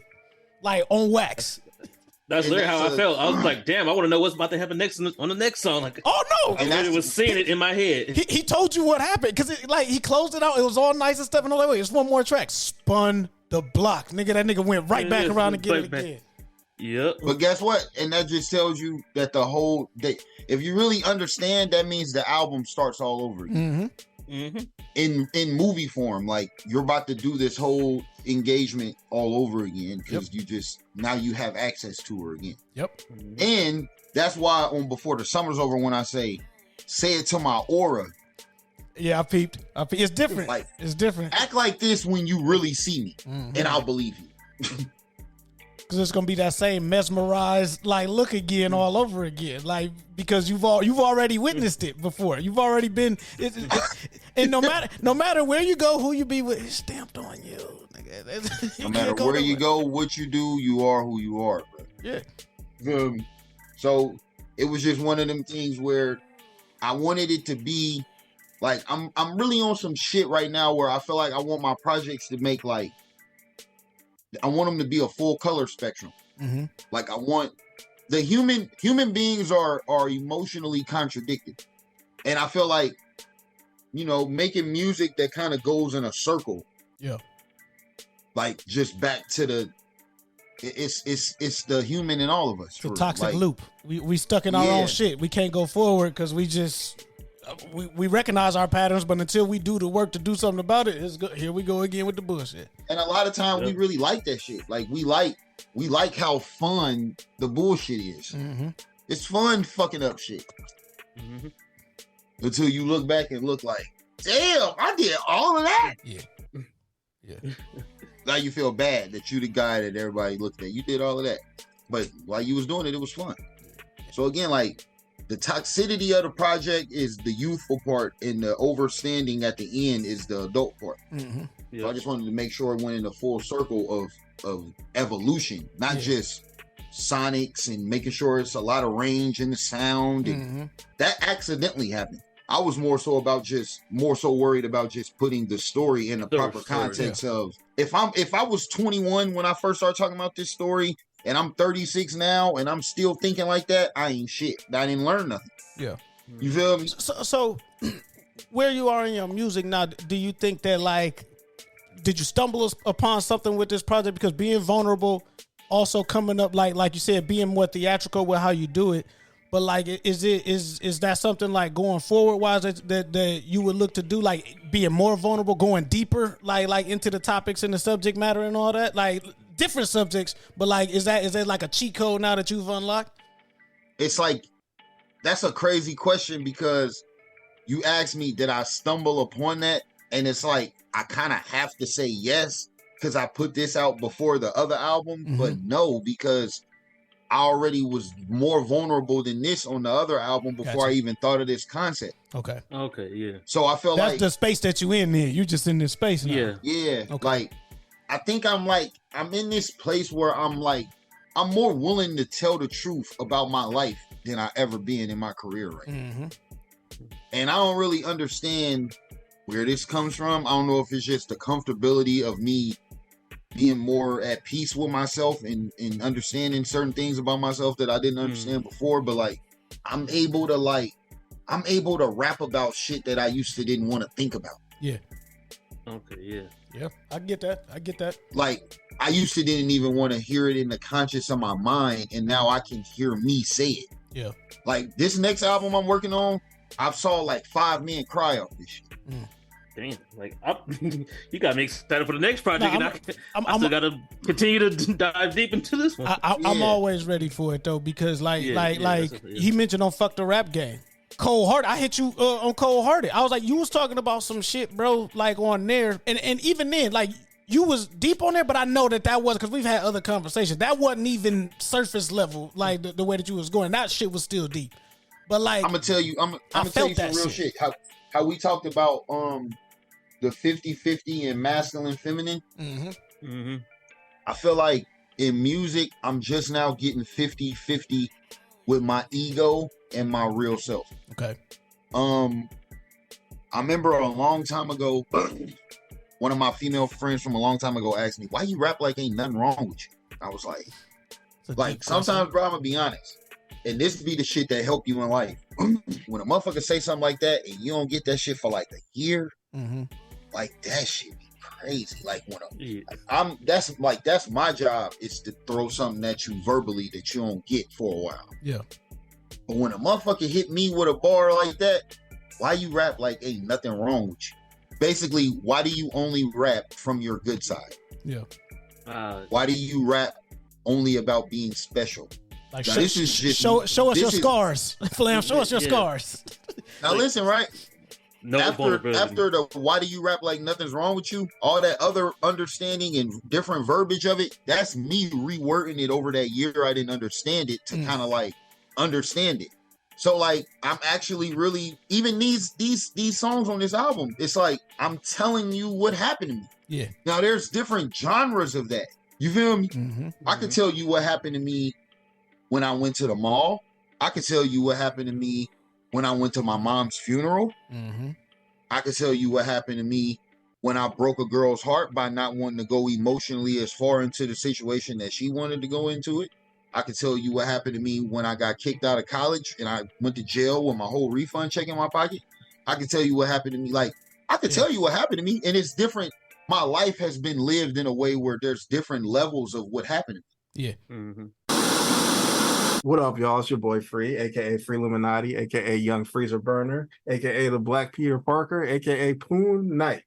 And I want y'all to check out Blurs in the Trap, the new podcast with myself and my boy Dr. Jones, dropping in the Anotherverse every Monday. Come check us out. Get all your daily Blur content, you know, nerd culture from a Black perspective. We've got other pods doing it out there that we support, and we wanted to add a little bit of our own flavor to the mix. So check us out every Mondays in the Anotherverse. Peace. I have low-level experiences like being in the street and being around the wrong shit at the right time and ended up in trouble you ain't even supposed to be a part. Yeah. That's low shit though. Most people haven't been in love as many times. Most men I know ain't been in love with women as many times as I have. So the songs that I'm talking about that shit on is on this next album. Gotcha. This is more so like I don't know what made me do this like this. I mean, even the way I did the Before the Summer's Over, it's like it's really both. It's really 50-50. It's kind of like my ego and my real self. Yeah. It's very egotistical. But it's telling you why. Yeah. Like I didn't go into the first song saying I'm gonna act like that. But it's funny because you mentioned earlier, you mentioned about like Jeezy. Jeezy wasn't making like chick songs and stuff. I remember that was one of the criticisms on Fab when he was coming out, that he was always the cool guy, and he had the bars and everything, but he never gave us anything. It wasn't until Love and Hip Hop that we even knew who his girl was and anything about his life outside of just him rapping. You know what I'm saying? And even then, he still ain't gave us none of that. Yeah. Which, because some artists choose to just keep the level of mystique up, and it's just like, nigga, I tell y'all what y'all need to know, and that's it. Get out my face. Right. Everybody who know me know I'm real, and that's all that matters. Yeah, because again, you got to save some of you for you. Yeah. Like, bro, I'm already the world everything. Yeah. Like in my regard, like how I'm bearing, like, bro, I'm really like I'm bearing my soul right now. Like I don't know, man. I feel like I can't really explain this phase of my career, bro. Like it feels like I really should just leave it all on the floor. Yeah. Like it feels like when Kobe dropped 60 against you. Think about this, bro. Kobe dropped 60 against Utah in his last game, and he shot them air balls against Utah when he was a kid. Yeah. That's what you got that all the way out your system. Yeah. You made up for all of that. That was a him thing though. That was personal for him. Yeah. You know what I'm saying? Yeah. I saw a meme that said when he dropped 81, that was because that was the first time his grandma had ever came to see him play. That's why he dropped 81 on the Raptors, because his grandma, that was the first game that she came to see him in person play. Like, so like you saying the Utah thing. They had him. I'm like, man, that can't be real. Then you switch over from the meme and it's him saying it in an interview. So Kobe ain't lied to me before. So like, I'm gonna believe what Kobe said. And so like you saying the Utah thing, just like that's, you know what I'm saying? Like we have to, it's like how you said with the album, we got to come full circle. You know what I'm saying? The way we came in is the way that we gotta, like, you know what I'm saying? It's just a polished version now, right? Like we're looking at it through a different lens. Like even with me being able to say, like I said earlier, like I feel like I've done what I said I wanted to do, and I don't really like. I understand how that sounds to people, but I don't mean in success terms as far as mainstream, because again, what I said earlier in this interview was, when I first started rapping, I never even thought about that part. So for what I originally thought of, what my intention was to do, what I wanted to do, I wanted to be the best at what I did. For where I am in the reachable distance of people's opinion, knowing what I've been the best before. Yeah. Like in high school, it was wild, and all the things I've went way further than that doing, it never really topped the way that felt. I've done some, I've done a lot of shit, but it never felt. I never felt that cool again. Yeah. Like as far as you're the best and everybody knows it. You know what I mean? Well, even like that resonates with me. I understand what the thing is. Now everybody can fake being cool, like how we said earlier. We know already because we was doing that before, like the game was what it was with social media and all of that. Like you had to be there to see it, and even if you wasn't, somebody else told you, and then somebody new had an experience with you, and it was validated because you was just being you. Now you got too many people trying to make it look like that, or in these made up situations, or not even made up situations, but like they try to make a situation to like make up a scenario for them to be cool in, and it's like, nigga, nobody was even caring anyway, nigga. Like, and the thing is I don't want people to feel like I'm mad because niggas is cheating, or like, it's not that. It's not even that I want to be that kind of cool. It's a different cool. I don't. If you're not willing to make it look like that, you ain't even in the game of competing to look like cool at all. Like, and I'm not a make it look cool guy. Like, I'm not going to build a dream for you to be accepted in your opinion. Yeah. Like that's not Barz. nah. I feel cooler than that already. You feel me? Mm-hmm. Like that's part of being cool is when you don't. Somebody told Sauce Walker, they said they in his Instagram comments, they said you a clout chaser. He said I'm a clout chaser. If I'm a clout chaser, why come I'm not friendly then? Right. Right. Why you don't see me doing songs with people just to get their fan base in? Right. Like, bro, I can't tolerate what I can't tolerate. If I don't want to be around it, it's not a progressive reason that I'm gonna just be like, all right, well, I'll just do it because that's going. No, I don't like that shit, so I don't want it. Fuck with it. I don't fuck with it. Mm-hmm. No, Yeah. so I already understand that the ways I am, as far as like that's uncompromisable, they don't agree with this shit. Yeah, they selling their ass out here, bro. Like I ain't doing it. Sure. Yeah, they really, bro. When you acting like you friends with somebody to get a feature, you selling your ass, bro. Yeah, yep. Like seriously, bro. Like you're acting, you're wild. That's just you're wild. Like you're going against yourself, bro. Like you're going against yourself for the liking of other people. And I think that's why you've been so successful, like with all the other things you've been doing besides rap. Like again, you got the merch, you got the outspoken merch, you got again like the podcast, you got the saw you posting on Facebook the other day. You about to do some business with Dayton Public Schools, like community service and all that. So can we talk about that? Though? Hold on, because we been talking about rap. Yeah. We could talk this rapper shit all day. I'm asking, Flam, are you allowed to speak on it, or we gotta wait for an announcement or something? Like you gotta wait for shit to dry? Like what's going on, man? Because I want to highlight the work that we really are still waiting for some things to dry, but we can talk about just the opportunity for sure. Like we can talk about that. Oh, I want to talk about it because, like you said, you're not limited to nothing. You are a creator. Like it just so happens that music is one of the things that you are great at, but you got all these other things going on and stuff. So talk about that. I'm gonna be honest, man. Like again, just like I said about music, like I didn't really have plans to capitalize on loving it. Mm-hmm. I just loved it.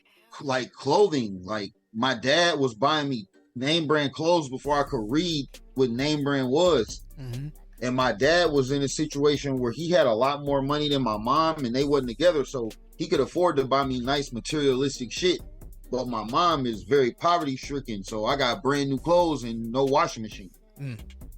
So when you poor and you got nice clothes, that's the thing that make you feel the best about yourself. Yeah. Mm-hmm. So coming from that lifestyle, clothes always meant a lot. Clothes, shoes.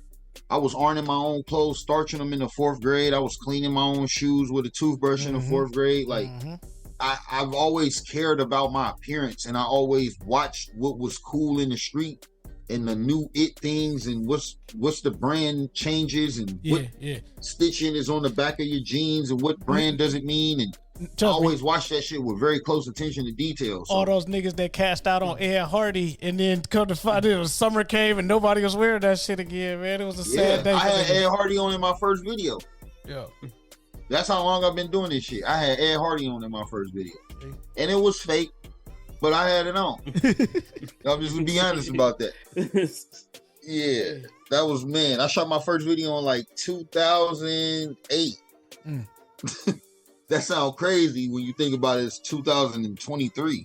You feel me? Yeah, I was like, and that's not saying like that's my first video. That's not my first album or my first recorded music. I've been recording music since I was like 16. So I'm literally 20 years in this shit this year. Like I be thinking of when they were saying that about LeBron being in his 20th season. I thought about it like first season, like 10. Yeah, man. Like I really been doing this shit for 20 years. Same, like, bro. I've been doing radio since 13. Since 13, I did my first radio commercial in the 6th, 7th grade, and like that's when I was hooked. So like it's a passion for it. And I've never really found anything. Well, I'm gonna be honest. Merch is the closest thing I ever found to how I felt when I first discovered rapping. And merch is like, it's different because I've already been doing the thing. Merch is just being influential. Like that's really all that is you capitalizing on your influence of being able to be a creator. Creating things that people like, that's what merch is. Yeah. But I never thought about the fact that before I had my own merch, I was already kind of being fashionably influential, like wearing things a certain way or doing things my own way with putting this with that. Yeah. Wearing Nike SBs when everybody used to laugh at me and think like, why do you got skateboard shoes on? And like all of this shit that a lot of the people do now, bro. Like I took lashings for that shit. Like I was weird because I did it before everybody did it. And now everybody doing like, it. And everybody do it, man. Like skate fashion, all clothing is pretty much cut like skate fashion. Yeah. So that's basically. Go ahead. No, so let me ask you this though, because being a trendsetter, again, being on your own wave too. It's not like you was just doing this shit. You was doing it on your own. How does that make you feel as far as now to see everybody doing what you done already did, or everybody trying to like switch to a style that was already yours and you done moved to a new style? Does it like validate you like for yourself, or does it make you want to like? It did. This what it did for real, bro. Like when people start back wearing Nike SBs, they didn't even start wearing Nike SBs. They just start wearing dunks again. Mm-hmm. And they don't even understand that there's two different kind of dunks. There's Nike dunks and there's Nike SB dunks. Like they don't know that. So what I just did is I went and bought all the SB Blazers. Got you. I did the same shit, but I did a different shoe and I just overdid it before they even understood what is this. Yeah. Mm-hmm. So I'm just back in the lead again as far as like my own that's what I was shit. getting at. Yep, that's what I was getting at. And that's why I just when I was buying all these shoes, bro, motherfuckers was looking at me like, what are you doing? Right. You about to cut and these you're not up wearing and make none some? of them. Like, yeah. Bro. About to put them I on got the wall? like 26 pairs. I got like 26 pairs of the same shoes in different colors in my closet right now. And about 23 of them brand new. You sound like me. Well, now I don't have 23 of them. I have about 6. You're but right. look. But yeah, man, like just a little influential shit like that. Like my watch I got on right now, like I wanted one of these when I used to be reading the Source magazine when I was like 13, 14 years old. Mm-hmm. I remember like Jay-Z had one of these motherfuckers on in like Paper Soldiers or some shit like that. Yeah. And like I just be staying in the lane of what I always wanted and what I like. But and that's why I asked, because, and we talked about this on Outspoken when you had me on. Like I grew up with Adidas and stuff, right? That was the shit in my hood. Everybody else could take it or leave it. The Jordans, all that stuff. When I went to college in Bowling Green, my roommate, he's from Detroit too, but like he was big on the dunks. That's how I got hip to the dunks. So I'm wearing my Adidas shit on campus, and niggas was looking at me like, ain't nobody wearing no Adidas. Me, I switched up and started wearing the dunks and everything too. Come home from school, Adidas is the big thing now. Everybody got Adidas, this, Adidas, that. And I'm like, and so I told myself then, I said, I've been doing that shit. Yeah. And so, but when I realized that, I said, I'm never switching up again. And here we are. You know what I'm saying? I was like, I'm never switching up again, because that's like, that was my shit. Like I remember we get our money and shit. Like we be hustling and everything. We get our money and go to the mall. My boys will go the package. Remember when the package used to come out, you can get 2 pairs of J's and all that shit? And I'm like, okay. And I keep walking and go over there and I get me the 2 for $89.99 on the shell toes. You know what I'm saying? Or the top 10s. Yeah. like, because I got 2. Y'all just spent $350. Man, nigga, we just made $350, nigga. Like I got the 89. I didn't even spend a whole $100 on. $100. I have 2 pairs of shoes now. You know, I just unlocked more outfits with this shit. Like it's a 2 for 1. Like I got a black pair that I don't mind getting dirty, and then anytime I would get the second pair, I'd either get a new color or I get like you know what I'm saying, like what I wanted. Right.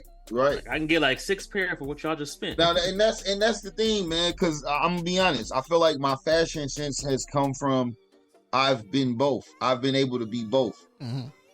My dad was getting money when I was a kid, so I would always get the Jordans without even asking for them. Yeah. So when my dad would go to jail for different little stints of time from how he would be able to buy me the Jordans, I got to go back to figuring out ways to make what I don't want fly. Mm-hmm. Like when my dad went to jail when I was in the 6th grade, and when I went to middle school, that was when all this shit that I had in elementary school that none of the other kids really had. That's when I wish I had it in middle school, because everybody had it. Yeah. And I didn't have it. you kind of really caring about what you're looking like in middle school. It was like, but I didn't have it because my dad was in jail. You feel me? Yeah. So what my dad did was he had so much shoes and clothes, and my dad take all his shit to the cleaners. You feel me? So he would have clothes in the cleaner bags, still starched and ironed from the cleaners for like weeks at a time. Until it's time to wear it. Yeah, until it's time to put that shit on. So when he went to jail, he just gave me a whole lot of his clothes and a whole lot of his shoes. You feel me? But I'm so spoiled for real. I'm a little kid. When I get to middle school, they wearing the high top Air Force Ones with the strap hanging down off the back, the Rasheed Wallace type shit. Yep. So I want to jump on the modern move. Like, damn, nobody wasn't wearing these. I didn't even know they came like that. Like, I thought they was just had the mids. Yep. Right. And they had the white and navy blue with their school uniform. White and navy blue, white with the gray, white with the yellow, white with the baby blue, white with the... I'm like, where the fuck are they getting these from? I never even saw... I've been so fixated on Jordans, bro. I ain't never even looked around for nothing else, for real. Gotcha. So, my dad, bro, have his wife come bring me heat. I'm talking about like 9 pair of shoes. Damn. 3 Air Max 95s. 2 or 3 Air Max 1s. Fucks with the Air Max. Bro, I don't think shit of these for real because they not those. Yeah. This grown-up heat. They don't even know about this shit. This grown-up heat. I never really... My kid mind, bro, my dad took me to the mall to get some shoes before he went to jail. When he went to jail while I was in the 7th grade. We walked past the store. We walked past Foot Locker. We looking in the display. He double take like, ooh, go back. So I'm like, what did you see? I'm in the 6th grade, mind you. It's the first time the Jordan 4s retro black cement. They $89, I think. That's how you know this was back in the day. Because that still was a lot then. It was like $100 maybe. But I'm like, I'm looking at the shoes like, what about them? He like, you don't like them? I'm like, nah. He like, them the old Jordans. But you know what I told that nigga? What? I don't want them. They got a Nike sign on. He probably looked at they you got like, a Nike. I don't want to. They got a Nike sign. Bro, think about this. That's what make them is worth more. Yeah. Like when people make the 3s or the 4, when they make the 3s or the 4s and they put the Jumpman and then Air underneath it, everybody be like, nah, I want the one with the Nike Air on the back. That's why I said I didn't want them. That I didn't believe they was Jordans because they had that. My dog wore J's, and he explained the difference, especially like you know the earlier shoes and all that. The difference between this, because that's the original, like that's the real retros. Yeah. I got my first pair of Air Max that day, and I be laughing at that story when I think about it now. Like you said I don't want them because they got a Nike sign on. Shit. Like, bro, you really I could just go back and talk to my younger self. Like, yeah, you just don't get it. Yeah. So like me being a Jordan motherfucker, and then I get to Fairview, and it ain't even, they got Jordans now. Don't get me wrong, motherfuckers got Jordans in middle school, but they own Sauconys, Dadas, Forces, Air Max, Classics. Did they have the Reebok Classics? The Soldiers. Girls did. Yeah. Some girls was even still wearing K-Swiss. Yeah. But they gotta be crispy, or you ain't. Right. And we walk around here with a dusty. Yeah, bro. Fashion is like I feel like music. I'm to the point with music where it's just second nature, and I feel like fashion is just second nature. Like some of these things are getting. That's why it's so fun and seamless. Like the way I'm doing all of this shit at the same time, because I do things that I actually like doing. Are there similarities between, like, let's say you creating a piece, like we see you got the hat with the shirt and stuff. Are there similarities between like you conceptualizing how you want it to be, then you making it the same way, or different than you doing a song or album? It could be. For instance, let's say if I had an engineer and I didn't record myself, I would have to translate what I want to him to satisfy myself in what I want. But the fact that I don't have an engineer, I give me what I want. Yeah. So I don't understand the talking and translating to the people that's gonna make this shit where we're not getting me what I want. Gotcha. Yeah, That makes sense. it's like I can see it in my head, but I need you to really And the only fault of that ever is you didn't use the proper communication. Yeah. It's always your fault. So that's different. Like, would it in music? Would it always be my fault? That's why it's good sometimes. Because I'm gonna make sure everything's good. But I can't make sure everything's good if they're making it and sending it to me. Yeah. If they're making it and sending it to me and not even sending me pictures of what they made before they send it. Right. Hey, like that's how I do with my merch though too. Cause my dude do mine, right? Cause that's his specialty and all that. But I'm like, I'll draw some shit up. I'll send it to him. He'll send me a picture. I make sure he sends me samples first, so I got it, and I'm looking over it. Then I'll like add it to the website, promote it, do all this and that and stuff. But like I gotta wait till I like got hands on it and see if it came out the way I wanted to first. See, I'm gonna be honest, bro. I don't be doing no samples, and you should. I'm not saying this like, but I've done this enough times where I know what's gonna happen. I mean, I'm only doing hats right now because hats are so much more guaranteeable than clothing. It's so many more things to approve with clothing. Gotcha. I could take hats out the box and just sell them like that. Yeah. You need to look at them clothes and make sure. Yeah. Yeah. Like that shit might, and then with them European sizings, the extra large be a large, the medium be a small, the small be a too little. Yep. So it's just, you wash it once and then something happened, it peel off, it crumbled. Like I've heard of people being anal s to the point of buying shit and washing it 5 times to see how it works before they make 100 of them. Like I know you gotta, that sounds very. I'm not a careful creator like that. I mean, I understand the regulations and requirements of certain shit. Well, I'm corporatized. That's it. That's all it is. I'm just corporatized. I'm just used to like, all right, we have to have these checks and balances. We have to submit a creative brief, and then it has to be reviewed over this and that. Bro, listen, right? I don't know what none of that. He said, I don't know what none of that mean, bro. Listen, I'm smart enough to conceptually know that I know what that mean, and I don't know that I know what that mean because I don't know what the words mean. Yeah. Conceptually, I know what that mean. Yeah. It's like we saying the same thing. Know. You just It's bro. Like it's when just, you a hood nigga and you take marketing and you be like, damn, that's what that word mean. I already been doing that. Or like math classes when you like, what? I don't know what that math is, but then you use like the street lingo. You like, oh, well, the number is 8. You're like, if you do know. But what y'all are saying is how, because marketing was my minor in school. I did radio and then minored in marketing.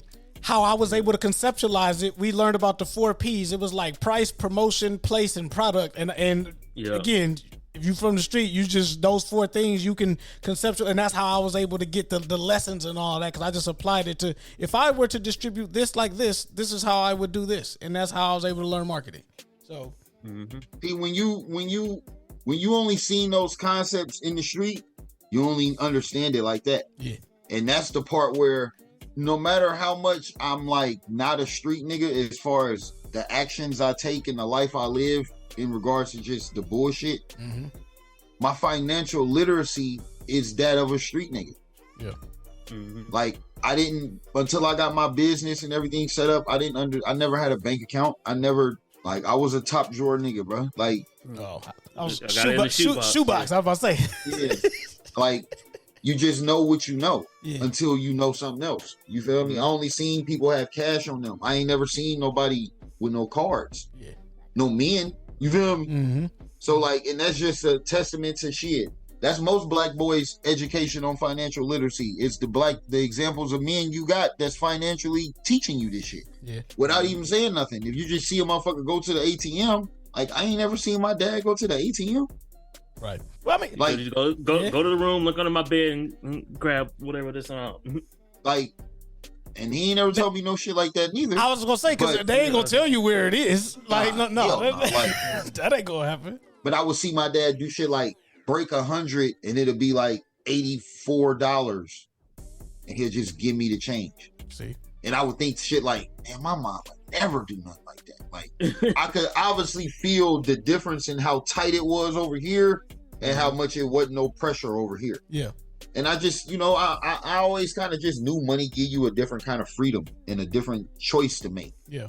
You feel me? But just understanding, like I said, bro, to have the financial literacy of a street nigga before you even a street nigga. Like I used to want to put rubber bands on 5-1s. Fuck a money Like, clip. Look, my yeah, mama bought me a money clip for graduation. I didn't even understand that'll rip your money. That That ain't even enough money for you to put, but I've seen people, my dad does that, so I want to do that. I wear rubber bands on my hands because on the like, wrist. because my dad, I seen my, like, when your dad is the regular people that don't know people in the street be wanting to be like street people off of movies. Imagine if your dad was that. You want to be like your dad, even if he a basketball player, a football player, a firefighter, a police, or you want to be like your dad no matter what. And if your dad is actually what everybody wants to be like, sometimes you just accidentally just get educated on that shit without even having to do it. You just seeing it firsthand. Yep. Yep. You really seeing it firsthand. Like, because you mentioned that. My bad, but like having the money, like I was smart enough to like divide, like, you know, you rolling around with money. So I was smart enough to like take the 20s and the 100s and put them in my socks and only like walk around with the 5s and you know what I'm saying, the 5s and the 10s or whatever. And then like that way, so if a nigga do get you, like, you ain't got no money, nigga, you be like, no, that's all I got. Niggas wasn't checking niggas' socks and stuff like that. You know what I'm saying? They caught on as time went on. But like, nigga, take your wallet or something, niggas, a couple 5s and some 10s, be like, yeah, nigga, I got a whole like roll in the bottom of my shoe, nigga, it's all good. Yeah. Like, you gotta know something, man. You gotta be thinking ahead some kind of way. Yeah. For real. Yeah. We got any more smiles before we get up out of here? No, that was pretty much all the stuff I had. I just can't wait for the folks to check out this project if they haven't checked it out yet. But I'm ready for the next project after that already. You got me hyped for this. Man, man, I'm tuned in every day. I be reading this nigga posts and shit like yeah, man, cause me and Lo we thinkers, man. Like, motherfuckers don't be. I like to make all my posts like podcast questions. Yep. Like shit that, like, bro, I made a post this one time and I said, I really don't make I don't give you guys my views for you to agree on them. I saw that one. I liked it. Like, I like that one. I just want you to engage. That's so it. whether you think I'm right or not, I don't give a fuck. I know I'm right. If you engaged, I'm right. Yeah. I said something like, so I'm not really I don't know. It was something about basically saying like I'm never wrong if I really just want your opinion. Right. Like, bro, this isn't about being it's not about being right or wrong. I'm just outspoken. Like, I just say what I want to say, and I want to know what you think about it. That don't mean I'm gonna change what I really said if you don't like what I said. But that's how I've always done social media. To me, social media is you come outside, stand on your porch, and say what you got to say. The comments is when people step into your front yard to listen to what you want to say. I'm not walking down the street to go stand in front of another nigga's yard or like, nah. I said what I said, and I'm going back in the house to finish doing what I was doing. Like, that's how I look at social media. Get the hell out of my yard and don't never come on my porch again. Well, why is your page public? Because, nigga, it's my page. It's like, my page. No one told you to make a comment. Hey, you didn't have to make a comment. You could be my friend and don't even follow me. Facts. Shit, we friends and we ain't never met each other in person. Facts. But I'm saying, like, people could follow me. You could be my friend and unfollow me and not even see me. Yeah. Like, you don't have to see what I'm saying. Like, and if you worried about a motherfucker being sad that they saw you unfollow them, you don't even gotta defriend me. You can literally just unfollow me, which I won't even notice, and just never even hear. Because I swear to God, it's hundreds of people I'm friends with I unfollow. Bro, I don't like the way your mindset is and the energy you giving off in your post. I just unfollow you. Like, yeah, because I heard was it Ice from Joe Budden's podcast say that he was like, no, I follow friends on social media. He was like, you're not gonna stop being my friend. It's just I'm tired of seeing the shit on your page. Sucks. Don't unfriend you. But I can still hang out with you and call you and text you all day long. I don't unfollow and block. He's like, people. I don't care. Because that's what I'm saying. I don't care. I want as many people as possible to see what the fuck I'm working on And if you choose to engage or not, that's on you. I'm not gonna block you. I'm not gonna, because I've learned how to like do customer service, right? So if a nigga, let's say I post a shirt, oh, this shirt is trash, we don't like your fucking shirt. I know how to be like, instead of what you don't like about my shirt, bitch ass nigga, I know how to be like, thank you for your astute observation. Can you please be so kind as to take your enthusiasm over to the website and execute your something like your feelings or some shit. Like, I don't know, like, but I'm not about to go back and forth with niggas. This is a business. I'm trying to drive engagement and sell merch. I don't give a fuck, my nigga. Like I really don't. Like, but see, my problem is I understand that me engaging is sometimes what sells the merch. Yeah. Yep. So my whole thing is I just know that I'm an engager, and some things that make me want to engage that I shouldn't engage in is a bad trigger. So I just be taking the triggers away. Like, some motherfuckers' mentalities are just like, you think so wrong that every day I'm gonna wonder, how are you this wrong? Yeah. Well, yeah. Yep. And that's a waste of my time. Like, you're pausing me in amazement of how dumb you are every day, and that don't do nothing for me, bro. Yeah. So you gotta let me not even see this shit no more. I'm looking for higher vibrational shit. Not. I know you not. That's why I'm getting you off my time. It's clogging up space on your algorithm. Yeah, bro. Yeah. Like, I'm talking about, bro. Like, I wish I could give you a reason, like, because I'm talking about it'd be like one post, like one post, and I'll be like, oh yeah, you're out of here. Yeah. Like, Yeah. You just showed me your mentality is exactly why you gotta go. Yeah. I didn't even know you had this, but damn, you think you too? All right, you're out of here. I just shake Somebody my made head. a post on my timeline. My dude made a post on my timeline today. He said, I'm so tired of seeing y'all say this comeback is personal. No, it's not. You gonna fuck this one up like you did all the others. Damn. No, you're not. See me, here's my thing. Like, when I see some stupid shit or whatever, we just screenshot it and send it to the homies in the group chat. We laugh about it and then we move on. Like I don't. But think about this though. Sometimes you know these people enough to know that's not true.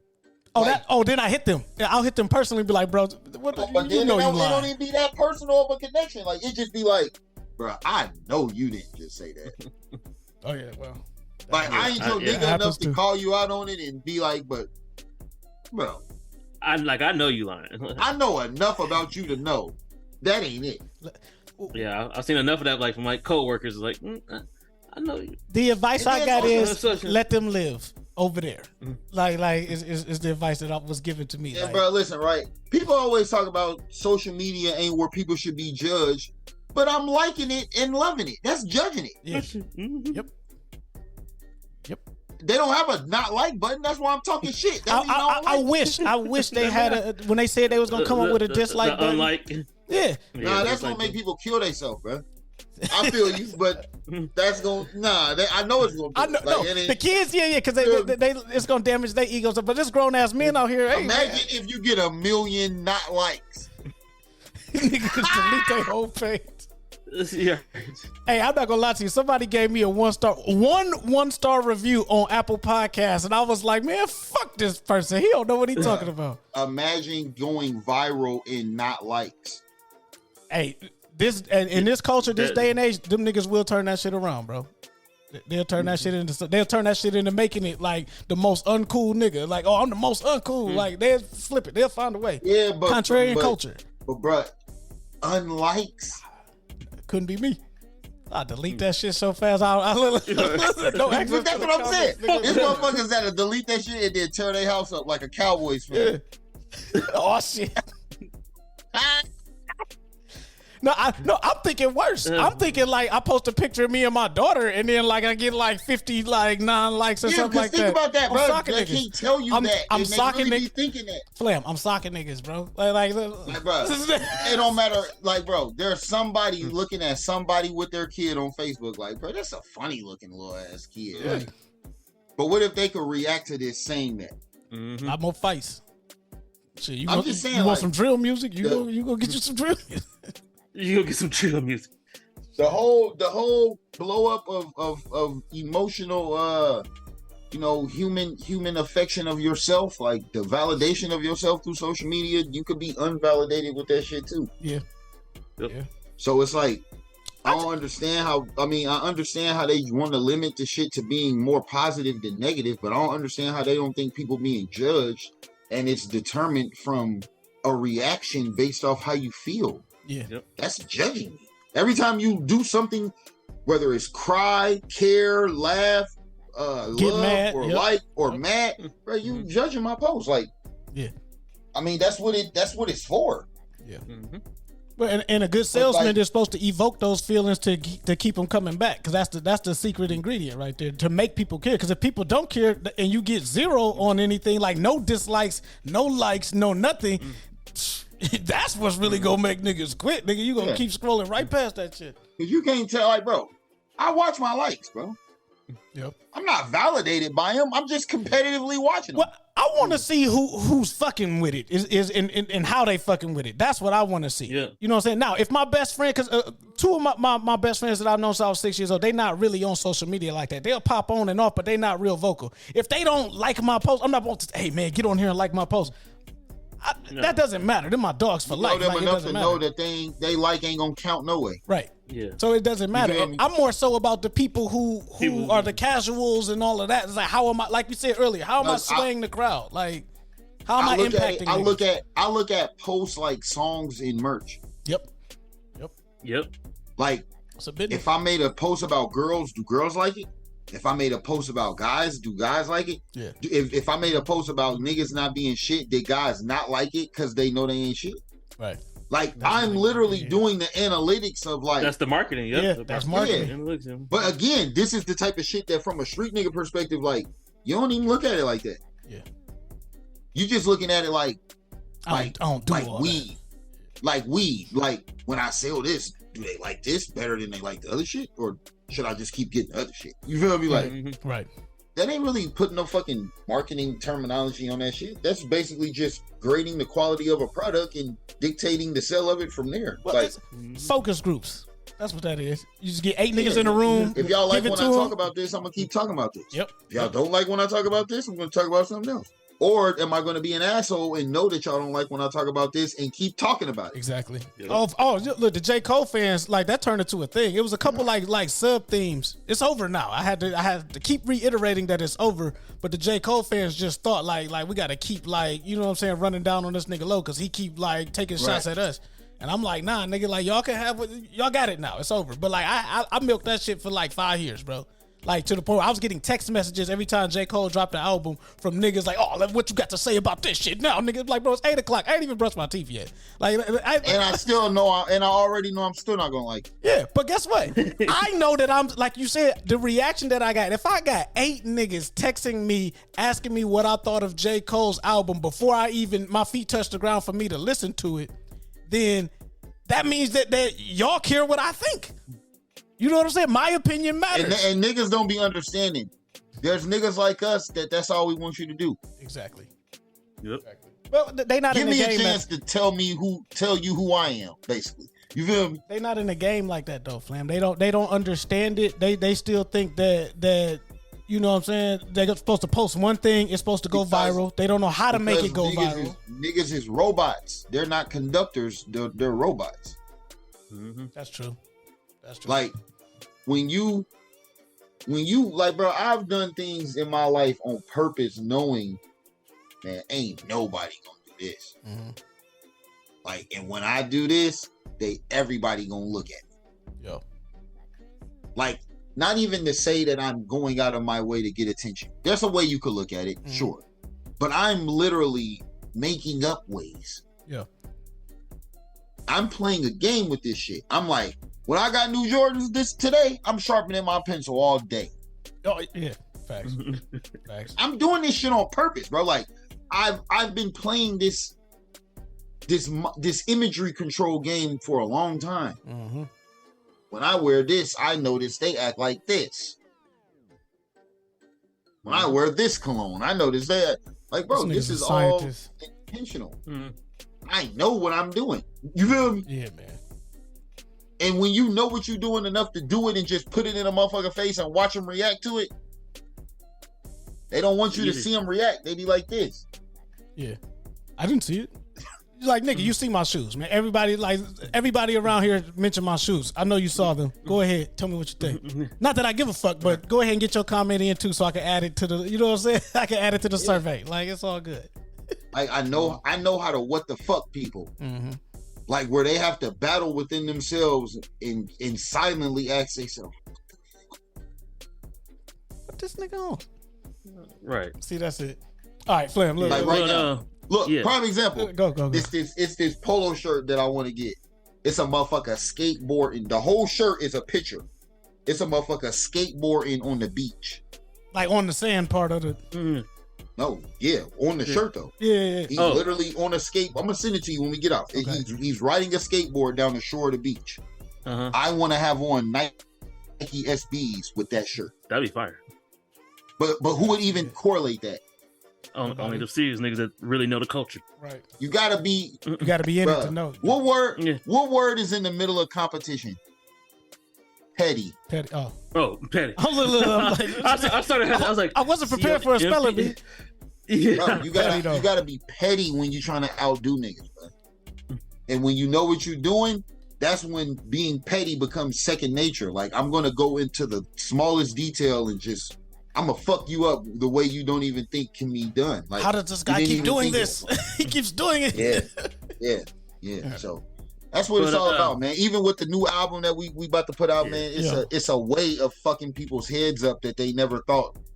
Couldn't nobody even fuck your head up like that. Like, that's the refreshing part about it. The storyline, the nostalgia of it in a way. I mean, I know that's kind of like my thing all the time, but this is like, it's a different female energy, is a different type of nostalgia coming from a man. Like, talking in hindsight, telling a story about what happened, covering the growth of emotional development from just a early 20-year-old to a mid 30-year-old. Like, it's all a full circle of just growth, evolution, and just analysis. Like, my attention to detail in hindsight, in present moment, or any of that shit. Like, everything's just about, it's about the same thing. The views are pretty much in the same lens. It's just analyzing different things in that same way. So with me, that's all you really gonna get. It's a lot of attention to detail, whether it be with fashion, whether it be with jewelry, whether it be with whatever I'm into. I'm really into that shit. So that's why the album is so descriptive. I love women, of course. Like, you know, I love the interaction of women. Even men all do, bro. We don't understand a lot of shit women do, but it's a reason why we won't stop trying to figure it out. You feel me? So everybody just, it's a very detailed project. Make sure y'all tap in, tune into that. We got a bigger project on the way than that, but we ain't gonna give y'all no names. We're gonna double back again, do another episode, put that in the atmosphere. Cool, and, man, can't be wait. on the lookout, man. I'm high in the moment of a lot of shit that's going right for me right now. So like I said, me being a creator, I'm just watching myself for real right now because I don't know what I'm about to do next. I just think about that's the fun part. Nah, that's the fun part. Nigga, shit. Yeah, for real. Yeah, for I real. can't wait. But if you give them, like, you know, your social medias and all that, we can wrap it up and make sure. Facebook Flamborghini Gallardo. Yep.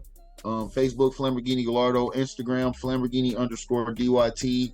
Snapchat Flamborghini DYT. I want to believe no underscore. I just be on the shit I be on. I be on Snapchat, but I don't be doing too much on there for real, man. I ain't modified myself with all this new It's all, you talking to the same people though. It's all the same people on the same apps. Yeah, that's wild. That's the crazy part. It's not even different worlds. It's just different. I don't even what do you call it? Like different apartment buildings. Yep. Yeah, on the same property with the same people. Right. So I got the thread shit too, but I be forgetting that's even an app. I be forgetting to post on that motherfucker a lot. Yeah. Hey, I do the same thing until Low tag me and stuff. I'm like, oh a lot of the shit that I used to talk on Facebook, I started talking on Threads, but I wasn't getting the same response. So I'm probably just about to start back talking shit on Facebook. So. Hey, I don't be saying that shit to get no reaction. Right, that's what I'm saying. Like, I'm not about to waste my this is good shit. This is good shit. I'm not a socially awkward person where I need to treat my social media like a diary. I want engagement. I want you to hear that I said this. Yeah. You feel me? So yeah. Like a comedian landing bars. I need to hear the crowd chuckle or something. Give me something, nigga. Goddamn. Right. Y'all didn't like this? Yeah, man. But, I appreciate y'all having me, man. It's always dope sliding through on y'all boys, man. Yeah, for my sure. dog. For sure, bro. Anytime, fam. Like anytime, just hit me or Low up, and we got you on the podcast anytime. But yeah, looking forward to this project. Everybody, if you listen to this episode, you need to go check out before the summer's over. It drops September 23rd, right? Yep. That's my dad's birthday too. Yeah, props birthday to to your Pops and everything. Definitely learned some Appreciate stuff y'all, about him boys. throughout this episode. My Anytime. dogs. Love, if you want to give your social media, and we can wrap up too. Yeah, you can follow me at Skeet Gross. Is it Skeet _ Gross? No, at Skeet Gross on Instagram. Inaudible Ruckus _ podcast. Go to inaudibleruckus.com/shop. Y'all know what it is. The Audiverse, man. Yeah. Look.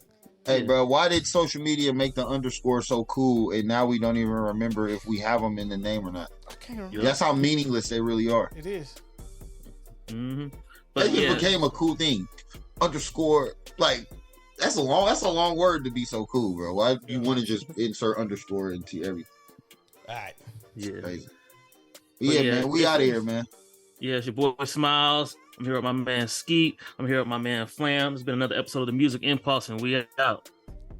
Motherfucker. Take him out here, quick. Shoot it. Get the air.